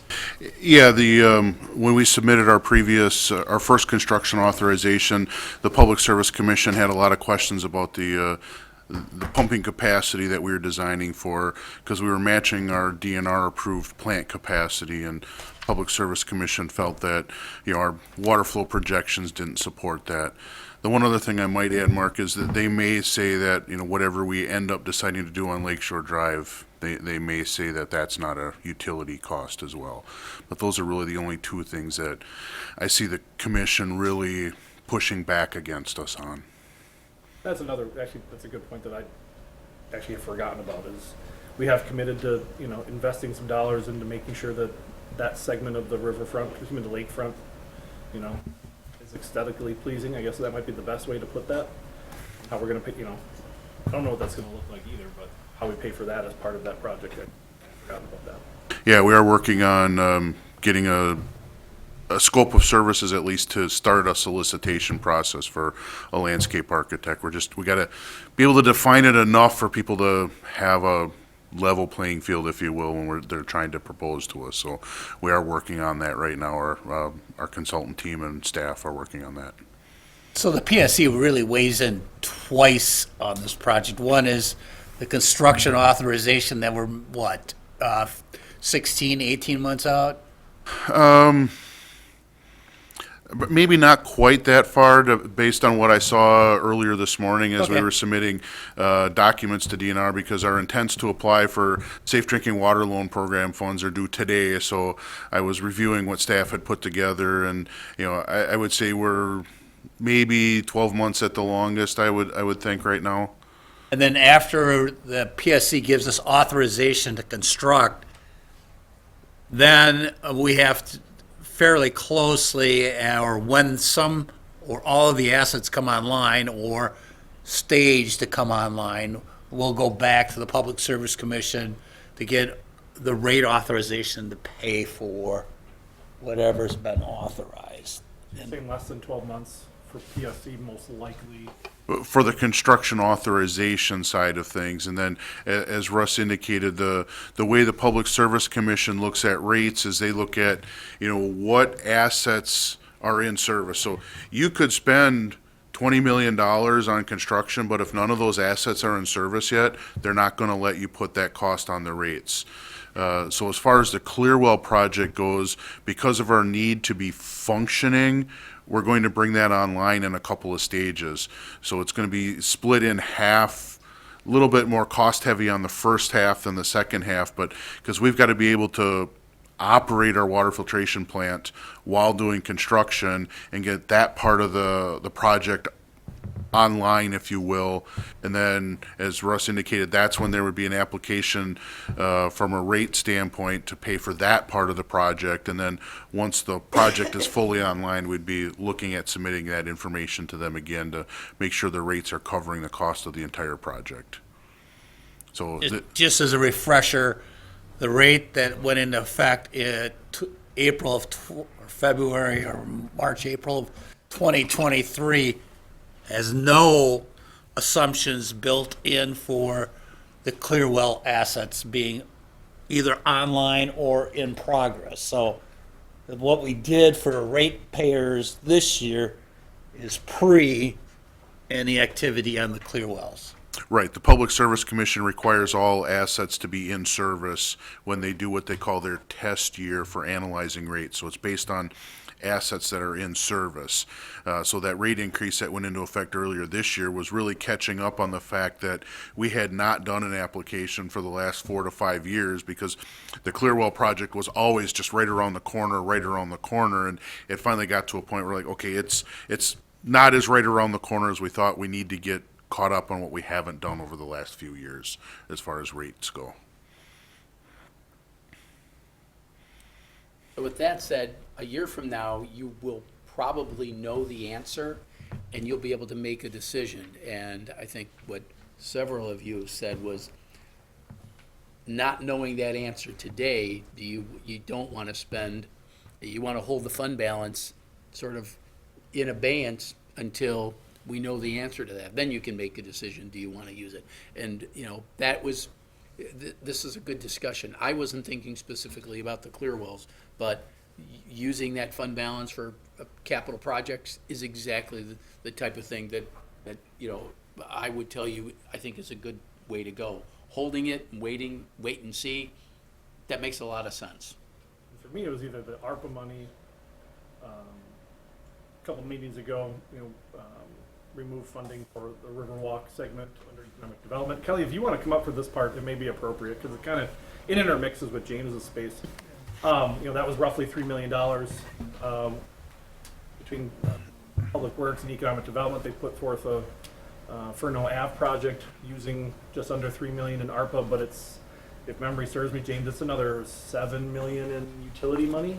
So it's more like a $10 million project. You're testing my memory here. Roughly? I thought it was half a mile, probably about $6.5 to $7 million total project, if I remember correctly. That's a big caveat because I don't have a project form in front of me to base that off of, and I don't think we have those Down in. in the CIP. Can you park the breakdown of those 6.5 to 7? Sorry, I know, you're both breaking the 7. For now, 8,534,000. Anybody have Okay. their It's on page 450. barrels in the CIP 8.5, okay. on the So- dashboard? In terms of Burnout, Kelly and James, the economic development side, it's the public infrastructure side. Big chunk of money. And all I've heard so far is an institutional possible development on a corner. Whether we use levy for holding for that future possible big bill we may get, or quite honestly, that's been my desire, is to hold that almost $3 million in ARPA, that which I think is a great use of those ARPA funds towards a water project that will last 100 years. I think it's a fantastic use of those dollars personally. The importance of this project, to put forth an $8-9 million project that, what's it gonna give us? What's the payoff? Where's the ROI? Yeah, like, I don't know, just, that's my question, I guess. I don't know how you guys want to attack it, but that's my question. Well, I think it's kind of probably both sides from an economic development standpoint. As I mentioned, it's a huge connection for our north and northwest industrial parks and just the city's vehicle traffic flow in the area. We have a large employment base in both of those parks, and I think just having another, access point that had been planned for 20-plus years, would be huge. The institutional use that we've been talking about, I expect that there'll be other uses that will pop up around it. It's just one of those catalyst projects that I think it could be either commercial or residential we're actually looking at in that area too. So where there's existing residential already. And then just from the standpoint with the vacant property that we do have in our North Industrial Park, I think it will help that become even more valuable. So burnout is something that I think is important. Like I had mentioned, it's something that we've received many, questions on. When is that happening? A lot of times it's my economic development partners that ask the question. And then I think, just helping spread out the vehicle traffic from other roads besides what they're using right now. Yeah, well, one of the challenges that we've had, and I think one of the complaints that we've gotten a lot of over the years is trucks, trying to access those parks being on roads that they should not be on, Vinland Street in particular. There's been a lot of complaints over the years of truck traffic utilizing that street. Certainly now that it's been resurfaced, it's a very nice road, but it certainly would hate to, see it have problems because of improper use as well. As Kelly mentioned, this was a street project that was envisioned with the Northwest Industrial Park when that was moving forward almost 20 years ago. I think it was around 2004, 2005 when that expansion of the Northwest Industrial Park took place. So it's been a project that's been envisioned for the community for about 20 years. And as I mentioned, if we had, some larger developments happening out there, maybe it's a new business that would move out there, we'd look for grants, we'd look for T grants, something else that we could help partially fund it. Unfortunately, we just haven't had anything. So that's, we're a little bit more limited to what we could do. Besides, we could always go for another EDA grant. But yeah, we are limited with what grants we could go for that area. I would, go ahead. The only comment I was going to make, and I think hopefully I'm not stepping out of line, but when the city council decided to take the Riverwalk out of the CIP to be funded by ARPA, the city manager and myself were talking, okay, what other projects? And again, this whole ARPA thing, and Julie, you can chime in as well, but the big internal debate is we have to have funds committed by the end of 2024. That was 3 years ago. That was the rules from the Department of Treasury when the rules came out. You have 3 years to spend this money. Actually, the rules were temporary rules. Now they're permanent rules. Now it is you have to commit by the end of 24, spend by 2026. The definition of commitment is still, I believe, up for debate or discussion. The government finance officers say commitment means having a purchase order, having the dollars obligated to move forward. So I went to the city manager, went to the public works director. Okay, is there other projects that we're contemplating debt that we should move up or have to replace taking the Riverwalk out? And James' first comment to me was, and I'm not going to betray any comments between James and myself, but his first comment to me was, will we consider Fernal Avenue construction, a new road, as a potential ARPA project? Because he says, quite honestly, we've been looking for a way of funding it. It's been on our radar. It's on our priorities. It's been in the CIP. It wasn't identified with current debt issuance, but it's a project I think we should be doing. So that's how that project got moved forward. Now, it's up to you to actually set up the appropriation and the use of the money. So that's up to city council. But our staff internally talked about, okay, we understand what the idea is. The idea is, help lessen the dependence on debt for infrastructure projects. And James thought that this was the most important project to present and bring it forward. City manager and myself, I think, concurred, and that's why we've upgraded the ARPA list to include that project. So you might question the need for it, but I think from a staff perspective, as far as what I heard, it was like priority A1 or 1A. And one of the things with that, with the, the understanding from, as you mentioned, the GFOA, the Governmental Finance Officers Association, having it obligated as far as having a purchase order or a contract executed, that was one that we're at the design level with that, where we can have this out for bids in probably March or April of next year and have a contract executed and, quite frankly, be substantially complete with construction by the end of next construction season as well. So let me throw this out, because some things that the council has kind of reached some consensus on, fund balance, waiting until we know about the clear wells before we do anything with the fund balance. Russ is getting everybody to understand, and we taking the most conservative approach that both Julie and Russ have been putting on me, that it's better that we commit these ARPA funds by the end of '24, so we have no question that we're okay. If I'm putting on my finance director hat, I'm going to tell you that we should have the money spent by the end of '24 and be safe. And I'm just telling you my personal, professional advice. The safest thing to avoid any potential review by a federal agency is to have this money out the door by the end of 2024.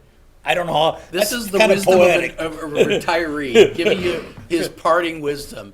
And Well, that's what we pay you for. isn't If it? I was here, yeah, but he's getting a little more gutsy about saying it straight up. No, it is. But he's right. But if you take that, so take that to heart, then you have 20-year debt. That's also a resource that we use, that we in the past have said we're willing to delay or speed up. We've done both, and we've done that very well. I understand for now, for at least the mayor, and maybe some others of you, maybe one that you're concerned about. But the way I think Russ and I look at this is we put together a puzzle, and what we're doing is fitting the different parts. And I think some of these can be interchangeable.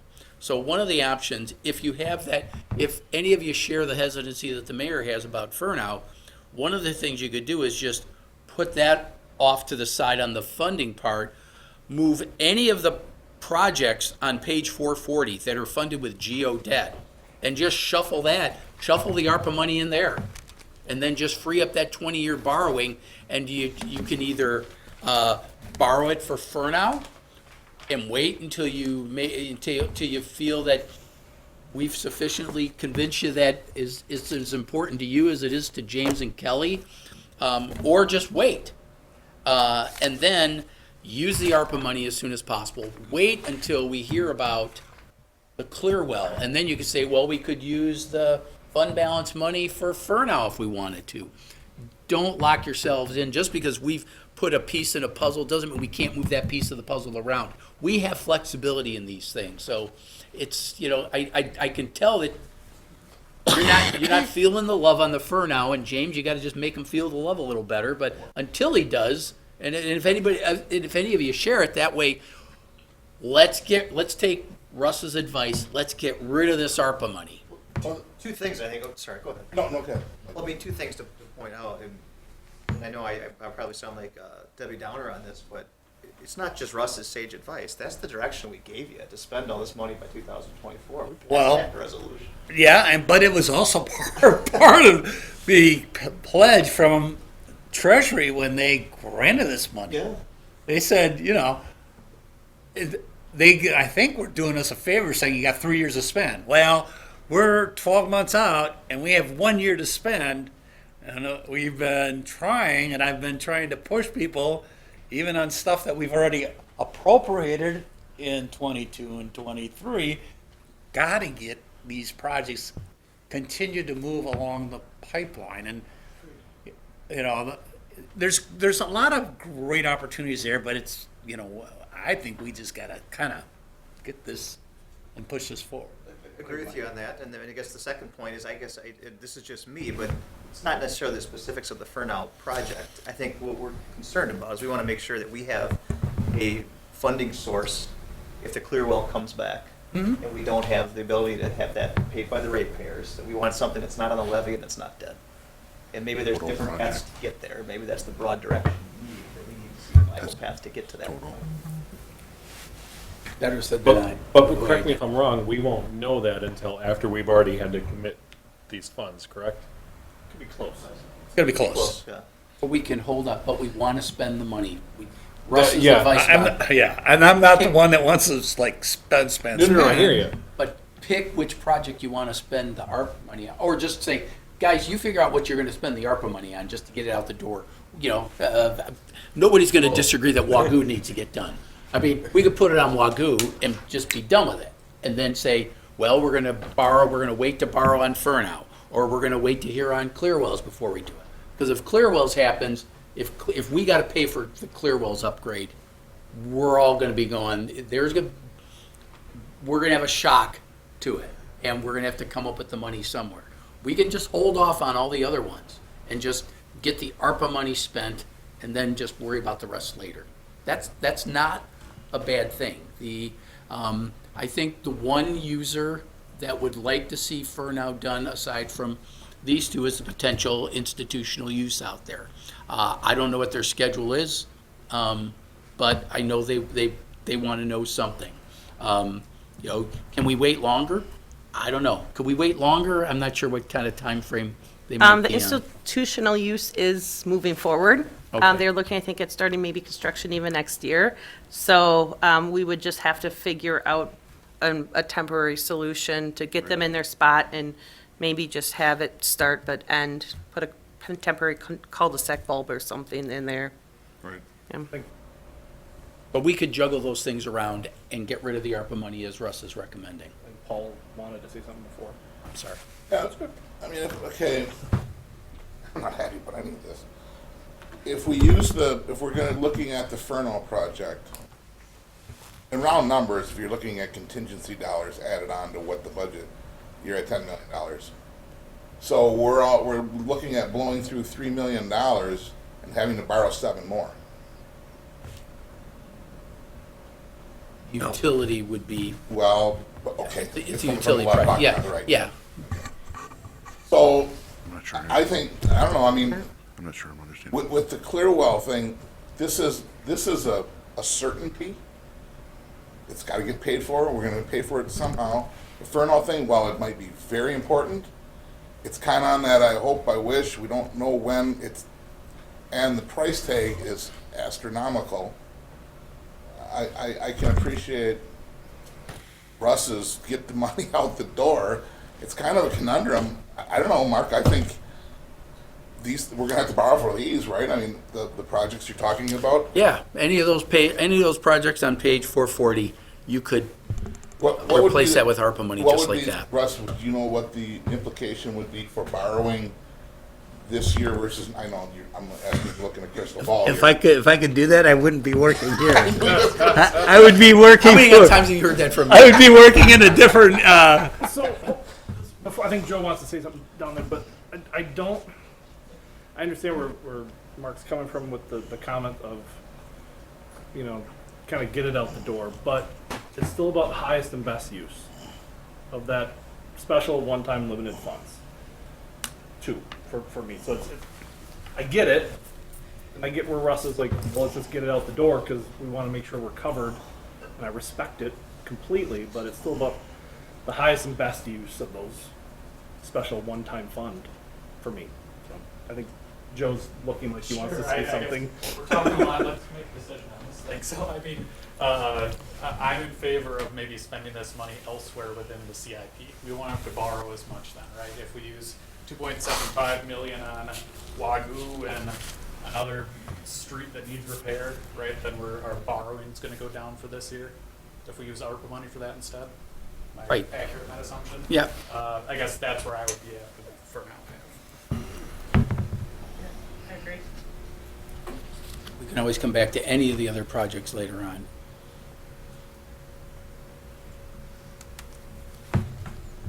I'm doing something weird where I'm gonna think first. Strange. I know, right? I'm not excited by for now, but also we pay them for a reason and they're excited for it. If not now, then when are we going to be able to get this in? You know, it's been waiting for 20 years. I'm not trying to convince anybody. I just needed to say it because it feels like we are getting a Carl's mad at me. we're getting a recommendation of they're saying this is how we should spend it. It meets Russ's, it meets what they're looking at, and then we're saying, nah. So that's No. You're I not think wrong. everyone makes a completely valid argument. Everyone does. I mean, it's not, you're wrong. No one's wrong. My response isn't necessarily in keeping with Kelly's concern that there might be some activity that might necessitate us working on Furnow, but a short answer is we can wait until we know about Clearwells before we act on Furnow. That was actually where I was gonna go with the conversation a little bit. Is there because Carl's not wrong, thank you. you know? I'll point it out at least once. You're thinking, It's not wrong, I didn't expect that today. right? You know, is there a way, is there a mechanism? We've done it before with some other things. We've done it with hiring. That's my recollection. You know what? Where did we put it? Okay, but you gotta wait. Because we need to see what else comes up, and it may not happen, but like, you know, is there a way to basically say, instead of you setting this out for bid in the early part of the year, you've actually got to do a late year bid? Because if we find out about Clearwell's yes or no, at least then we have that decision making of, all right, we're good, go. We're not good, don't go. Once we've got the plans and specs done, you know, when we put it out to bid, we can move relatively quickly. I mean, we still, you know, there's, from the time, you know, it takes 6 to 8 weeks before we get a contract, you know, to you for approval, with, you know, having to get notices in the paper, having a, you know, a month-long bidding cycle to give the bidders time to look at it. But once we get the plans and specs finished, you know, as Mark always likes to tell us, I want some plans on the shelf. Well, we're not usually at that point, but, you know, I think we can get there with this one. We don't want to necessarily have to wait too long because conditions might change where we would have to go back and redo some things. But, you know, our design consultant is on board for having, you know, their plans and specs done in early spring.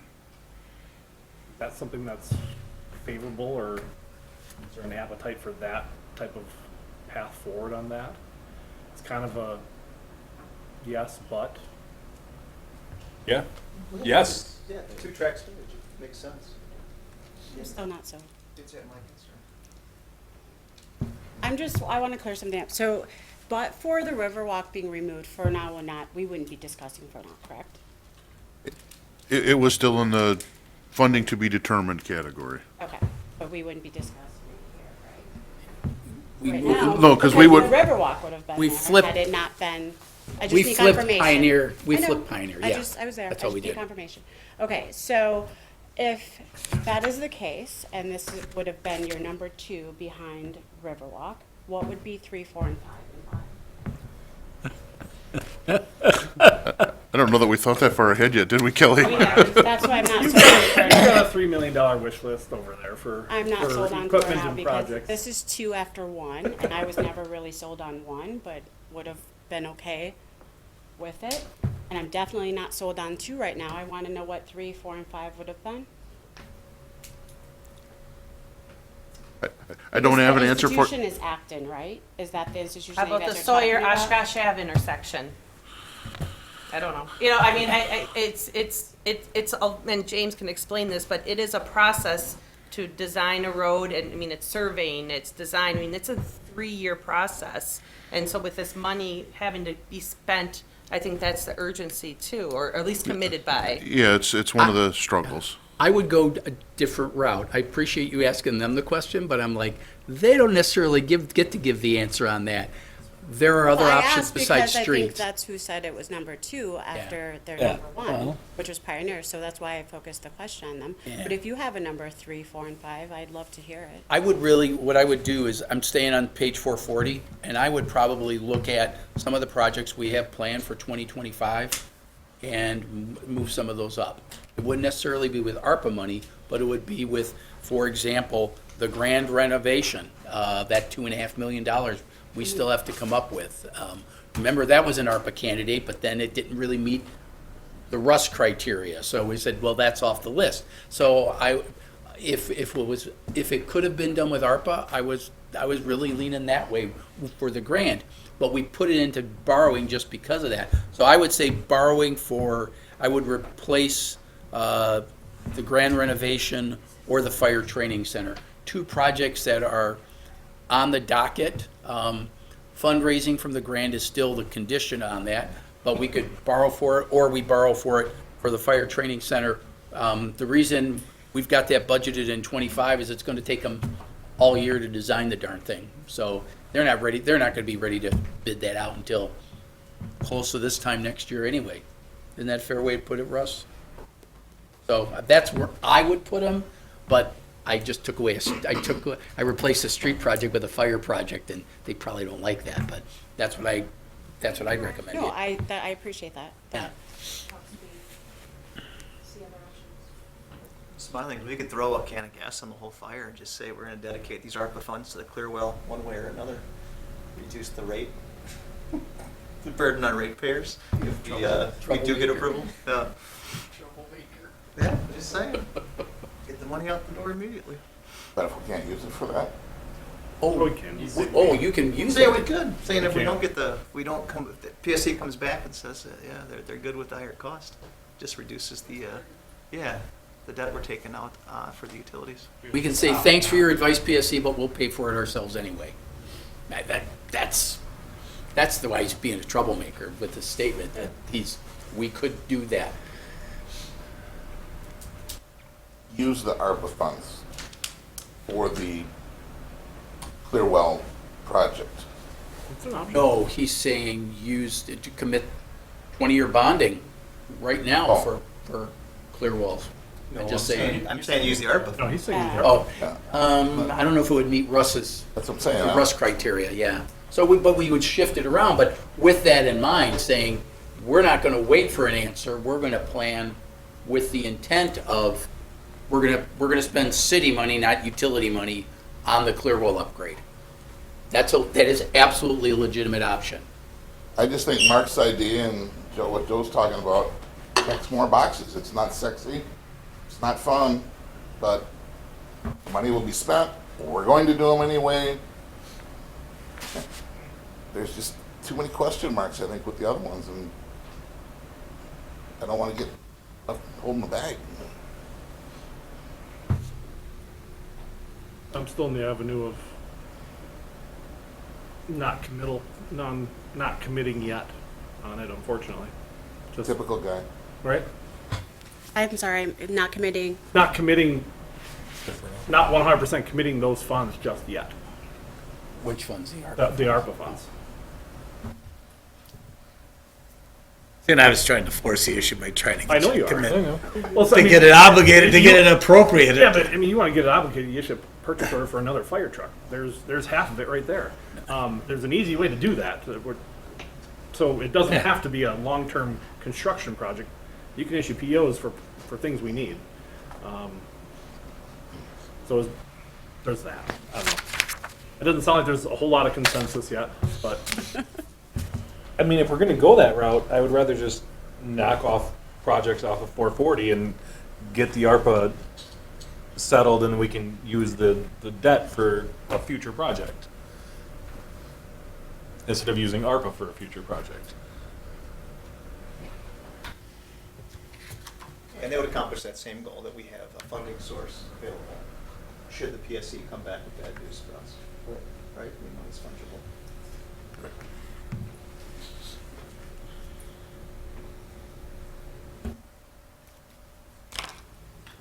So I'll ask the question then. Specific to that one, ARPA funding for now. Yes or no? I guess it's the Sorry, what did you say? ARPA funding for now, at this moment, yes or no is the question. I'm a no.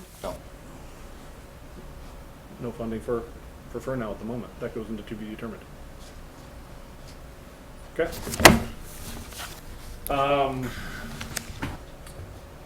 Some of the other ones, OH&I, since Kelly's at the table, probably is the next one. OH&I is asking for some money.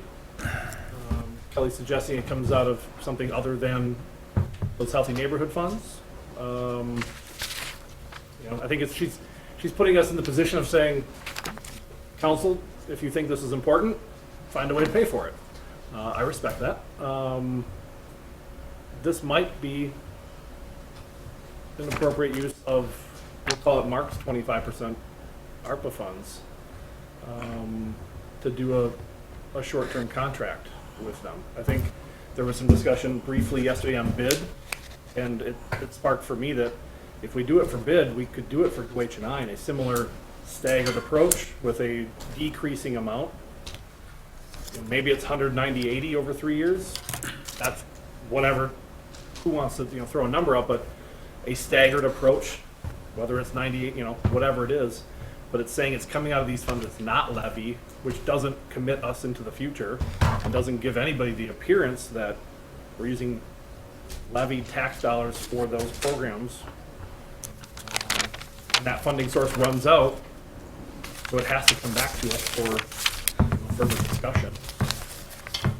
Thoughts, whether it's Kelly or fellow council members, I don't know. Yeah, I mean, I think a big part of it would be like what city manager Roloff has asked the bid to do is what is your end game? What's your game plan to be self-sustaining? And that is something that I have talked with GoH&I, like I had mentioned, for 2.5 years. How are you going to raise funds from the private, parties? Right now, they're about 95% publicly funded. Basically, we fund them. So that's the challenge, and unfortunately, they haven't been able to find that sustainable resource. So I would just caution, I would just want to make sure that the ARPA Foundation, has a tangible goal where they could reach it, and it makes sense. It's not just, we're going to try to get money from foundations. Because as Mark said, some of the foundations here, they do that seed money for 3 years and try to get somebody going, and then it's like, you need to come up with a way that you're going to raise funds. So that's the challenge, and I would just want to make sure that we talk through that. Sorry, go ahead. Yeah, no, I agree with you, Kelly, but I think at least what I would favor is that we basically tell them to submit a proposal where they articulate that. So I want them to go through the same process everyone else had to go through to get access to the 25% ARPA funds. And Right. within that proposal, we can make clear to them that we want to see what the year 4 plan is for you. Right. If we give you 3 years of funding. Yep. That would, well, it's not exactly perfect for Russ in terms of his spending it by the end of '24. At least, it is committed. It would be, a 24, a 25, a 26. It's, it is spent by the end of the period the federal government has given us. It fits within trying to support, residents and all those things. So that's why I wouldn't mind using a small amount of, because we've got, what did you say, 2.5 roughly left in your part. Yeah. I wouldn't mind using a small amount for this, because I think the work they do is valuable.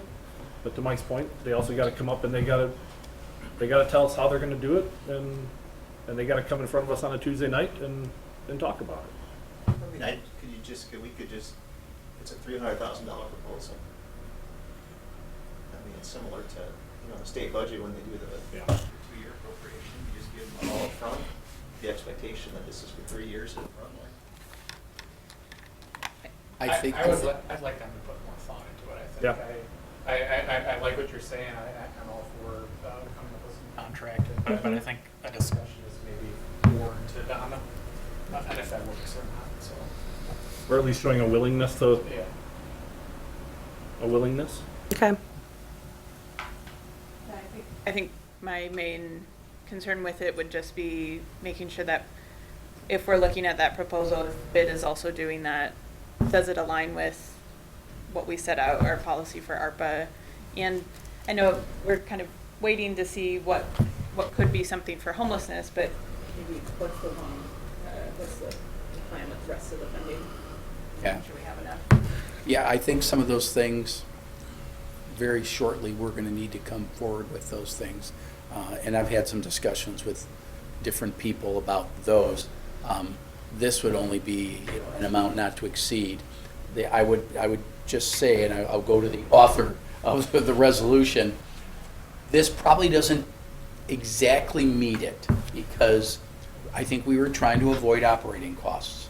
We did make a slight exception with the advocate money. The advocate money was all operational, but it was one time, and they've already spent it. I mean, I haven't even written them the check yet, and they've already spent it.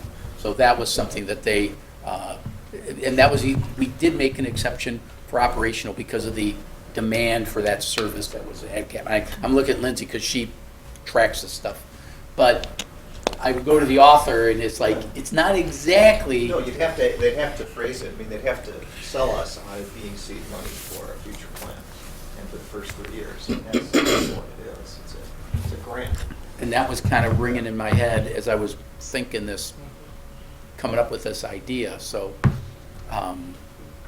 they just have to, and part of them writing it into an application, then says, then they wrote it themselves, not me, or even council saying, this is a condition now, and that's different than. Yeah, to Councilmember Stevenson's point, I mean, I think that the process, the application process is, I mean, that would facilitate that discussion, enforce that discussion. And hold them the same standard we've held everybody else through the process, because there's been a good process that Mark has vetted. I think you had some questions earlier on what the process was, but it holds them to the same standard that everybody else had to go through.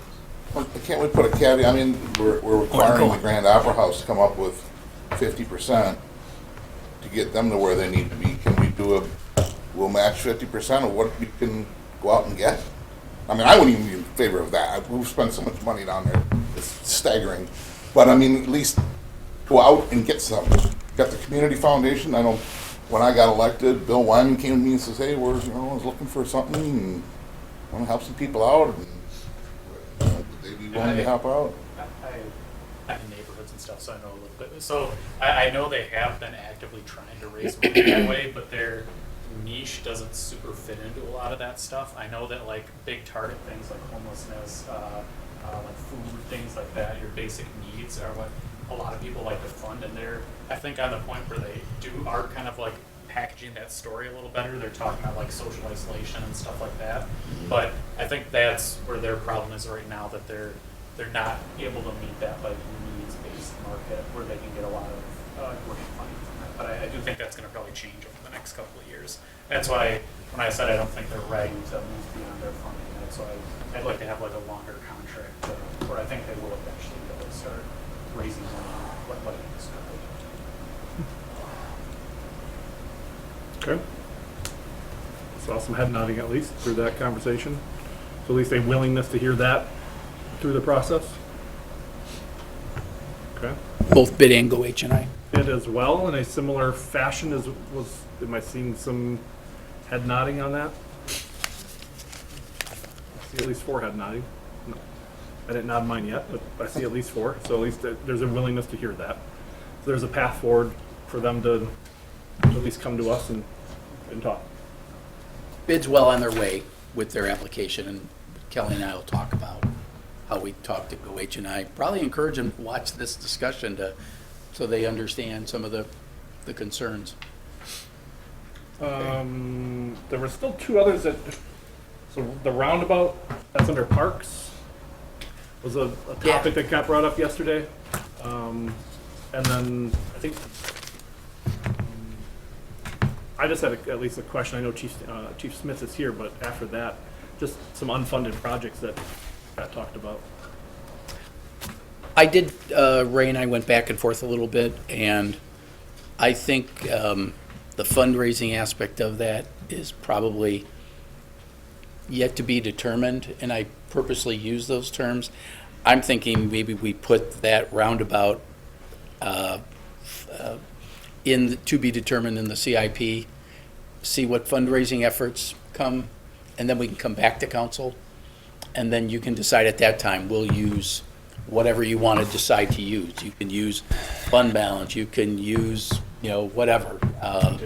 Contingency, yeah, there's plenty of options for you to consider, but just see what kind of fundraising efforts get underway. And Ray thought that, letting the fundraising efforts work on, that is kind of in the foundation's wheelhouse a little better. So rather than dragging that out, I just suggest put it in to be determined, and let's see what happens on the fundraising end of things. That seems okay. Fine with that. I think through our discussions a little bit, not too many people want to turn down the public-private partnership side of it, just seeing what's there. Yeah. Okay. It's funny because it's one of the projects I actually kind of really like because it has a really long-term benefit of adding safety and lowering maintenance cost over time. Yeah, and I think that's why Ray likes it, Right. that possibility of lowering maintenance costs. But let's see what we do on the fundraising. Okay, good.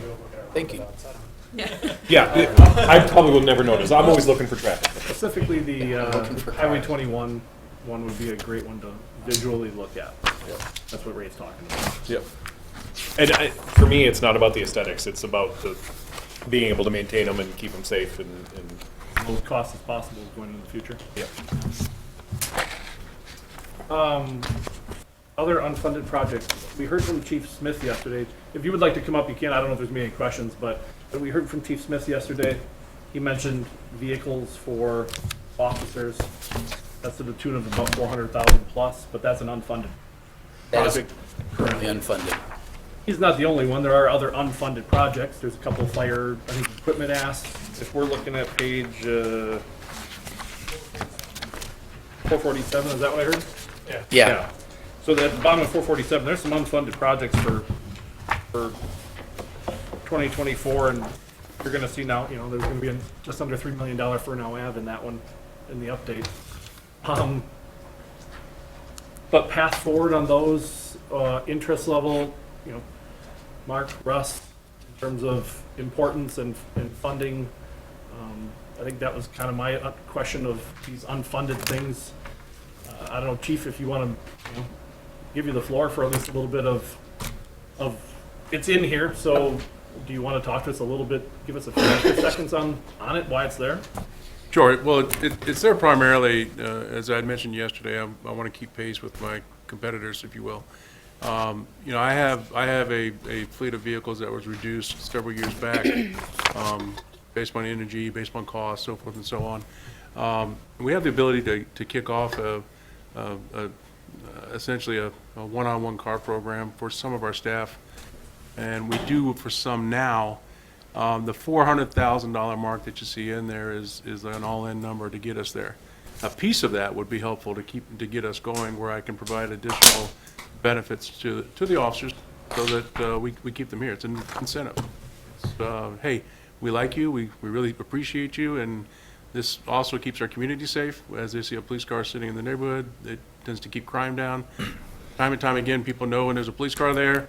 It's kind of like when you're at your house, if you have a burglar alarm sign outside your front yard, people go, they may or may not have an alarm, and they go the other way. If you have a police car sitting on the street, it tends to make people think twice about doing harm in that particular neighborhood.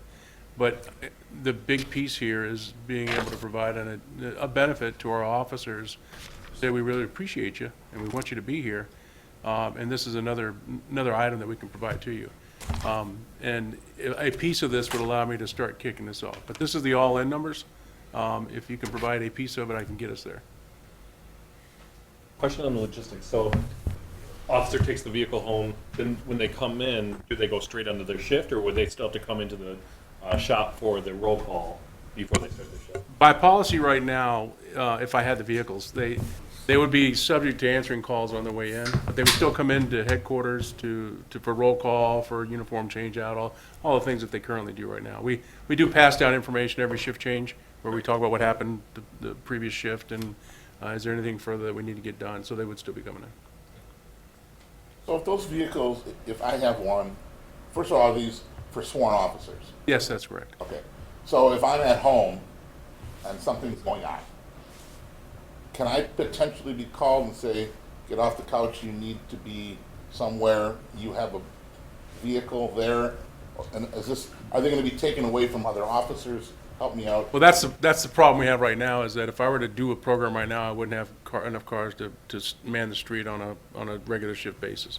This allows me to, if we have an emergency occur, it's an all-hands call-up, we have some civil disorder occurring, we have a disaster, a tornado come through, all-hands call-up, instead of them coming here, they go straight to the event, whatever's occurring. If I have a detective, right now our detectives don't take their car homes. If we have a serious incident occur, a homicide, some serious substantial battery that occurs, the detectives come from their homes, they come to police headquarters, and they go to the location, but they would be able to respond from home at that point. Gives us a much quicker response time.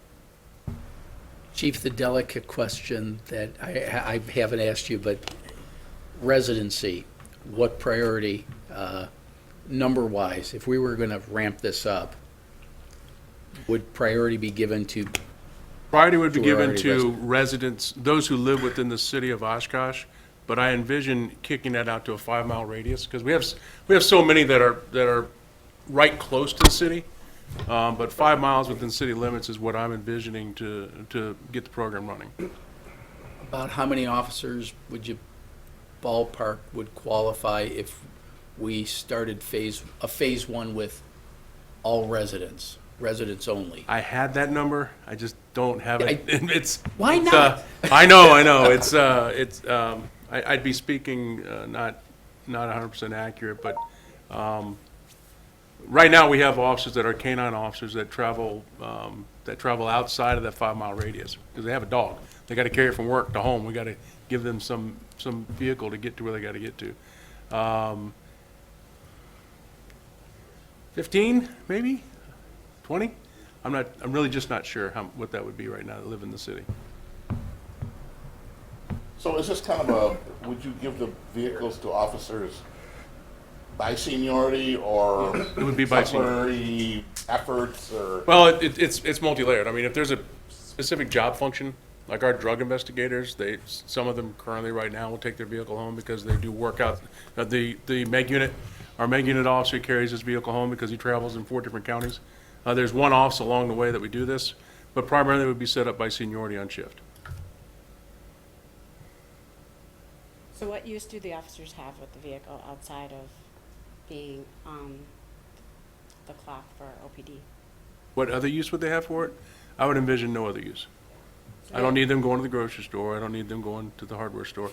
And I say that because where I came from, we actually had a guy had a bale of hay on his trunk, and we had to say, no, you can't do that. I have experience of folks kind of pushing the envelope a little bit. I would envision as we start this program to just limit it to and from work, which surprisingly is a big savings on some of our folks. I think some departments do allow like limited personal use. They do. Just because of that same thing, like seeing patrol car in the area. Yes, they do. I asked for that reason, not because No, I and if- use it. And like, if I'm on the way home, I'm probably gonna stop at Quick Trip and pick up milk, like, Well, no, that's your policy there. that's policy driven. That's an understandable. But if I'm off on a Sunday and I want to go run an errand, that's not where I would be hoping the officers would be doing those things. I want to be cognizant of our community and let's crawl a little bit on how we do this thing and slowly work it out and see how it plays and see if there's areas that we can be flexible on later on to try to expand that out. But I got to get out of the barn door right now. So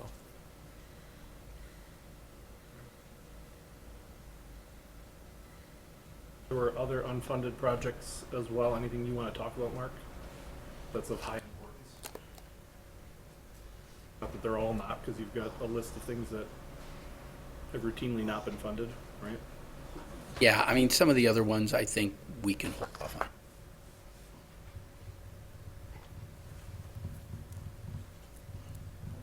Okay. Maybe we think more on at least this one that we're talking, that's on the table at the moment.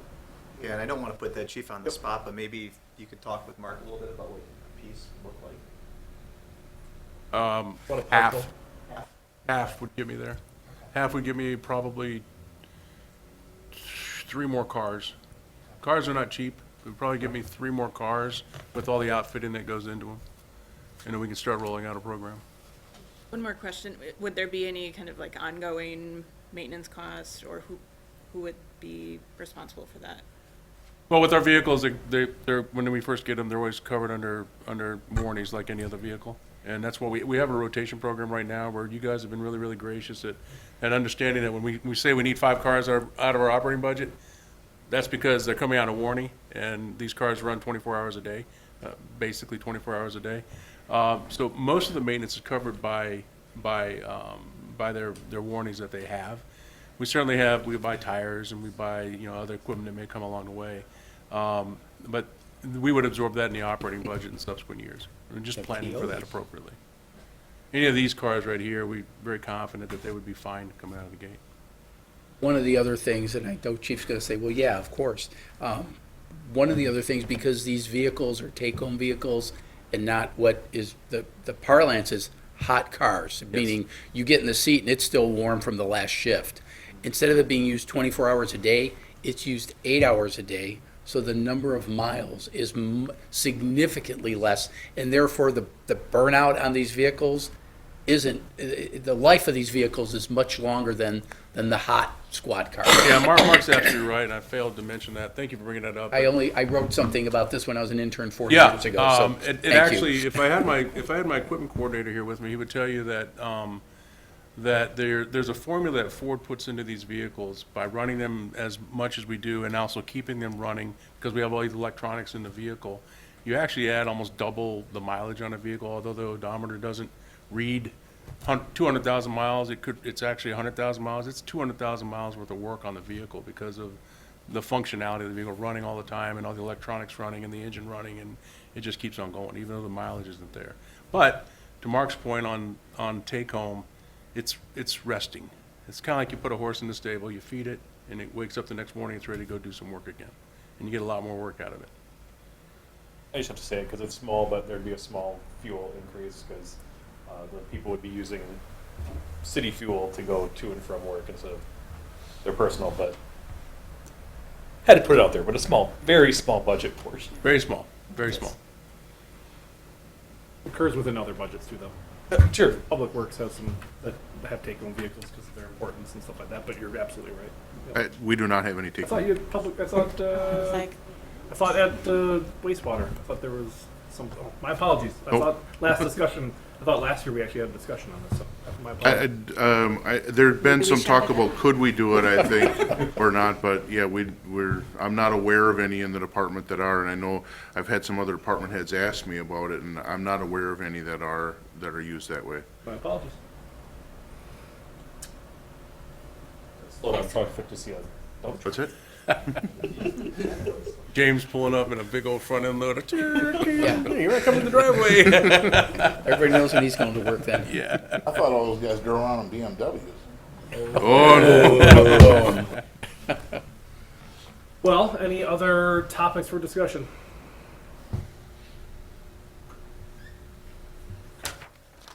Appreciate your time, your diligence over the last 2 full days. It's a long couple days, but it's a good amount of information on what we're doing and how we're trying to do it, right? So with that, unless Mark or Russ has anything else, next meeting is next Tuesday, 5 p.m. Same room. Actually, we're going to be in 406 because Plan Commission's at 4, and just in case they run over, we'll close the gates and let you start. So that'll be the public hearing, followed immediately thereafter by workshop number 5. During that workshop, if staff can notice that as some sort of discussion regarding special assessments, because we did not touch on that. We'd like some more information still, and James, you got a handout? Might as well Yes. give it to them for take home. we can digest, and then quite possibly that could be our main discussion that evening for a little bit. And it would be our hope that final specific direction be given to staff Oh, yes. so that all the resolutions, when you get them, No, it's in the way. the council will meet on Tuesday, on Friday. Yes, then- there are two separate handouts. Sorry, Mark, I didn't mean They to look familiar, yeah. interrupt you, but I wanted to let council know there are two separate handouts that I'm passing out. So next Tuesday, when we wrap up our budget meeting, it's our hope that we have given final instructions to staff regarding the budget, so resolutions can be correctly put together in advance. Doing things on the fly on a Tuesday night of budget hearing doesn't always work out the best, and the process doesn't go as smooth. So if we have that ability to give any final updates next Tuesday night, staff would be very much appreciative of that, so that way final approval is a cleaner process. Because there's Thursday or Friday, we have to have our packets ready. To send out to you for the following Tuesday. All right. On behalf of staff, I want to thank council. You gave 2 days of your life. In some cases, vacation or business interests have been affected by that, and I want to let you know, staff really appreciates that. Thank you guys for Before you leave though, did you want to do any quick introductory comments on the special assessment thing that we just handed out? Do we I want- could if you'd like, and I prefer James to do it since James was the author, and we just were editors to it. 12 options. Well, it is, it Well, is and perfect. isn't. It's a mix and match. I see it. Yeah, I think there were two separate documents that were passed out, kind of a follow-up from the August 29th workshop here in room 404. In the back, the very last page has a table kind of outlining all of them, and then just some text describing each of them. But it was really trying to look at several different ways, following that discussion on August 29th of completely replacing the pavement-related special assessments. The second document that was passed out is a discussion around a couple of other municipalities that are doing something different as far as trying to defer those special assessments, so just a little more information, and there's a couple of handouts from those other communities in those pages. Certainly, Mark, I want to throw it out there, if there's any questions as you look at this, leading up to next week's meeting, please feel free to reach out and, ask any clarifying questions so that we can be ready to try and describe things a little bit more in case anybody has any questions. But, as city manager and finance director indicated, it's kind of it's a mix and match of trying to find ways to come up with, generally $3.6 to $3.7 million based on the estimates for the 2024 pavement-related special assessments that we're currently estimating we'll have.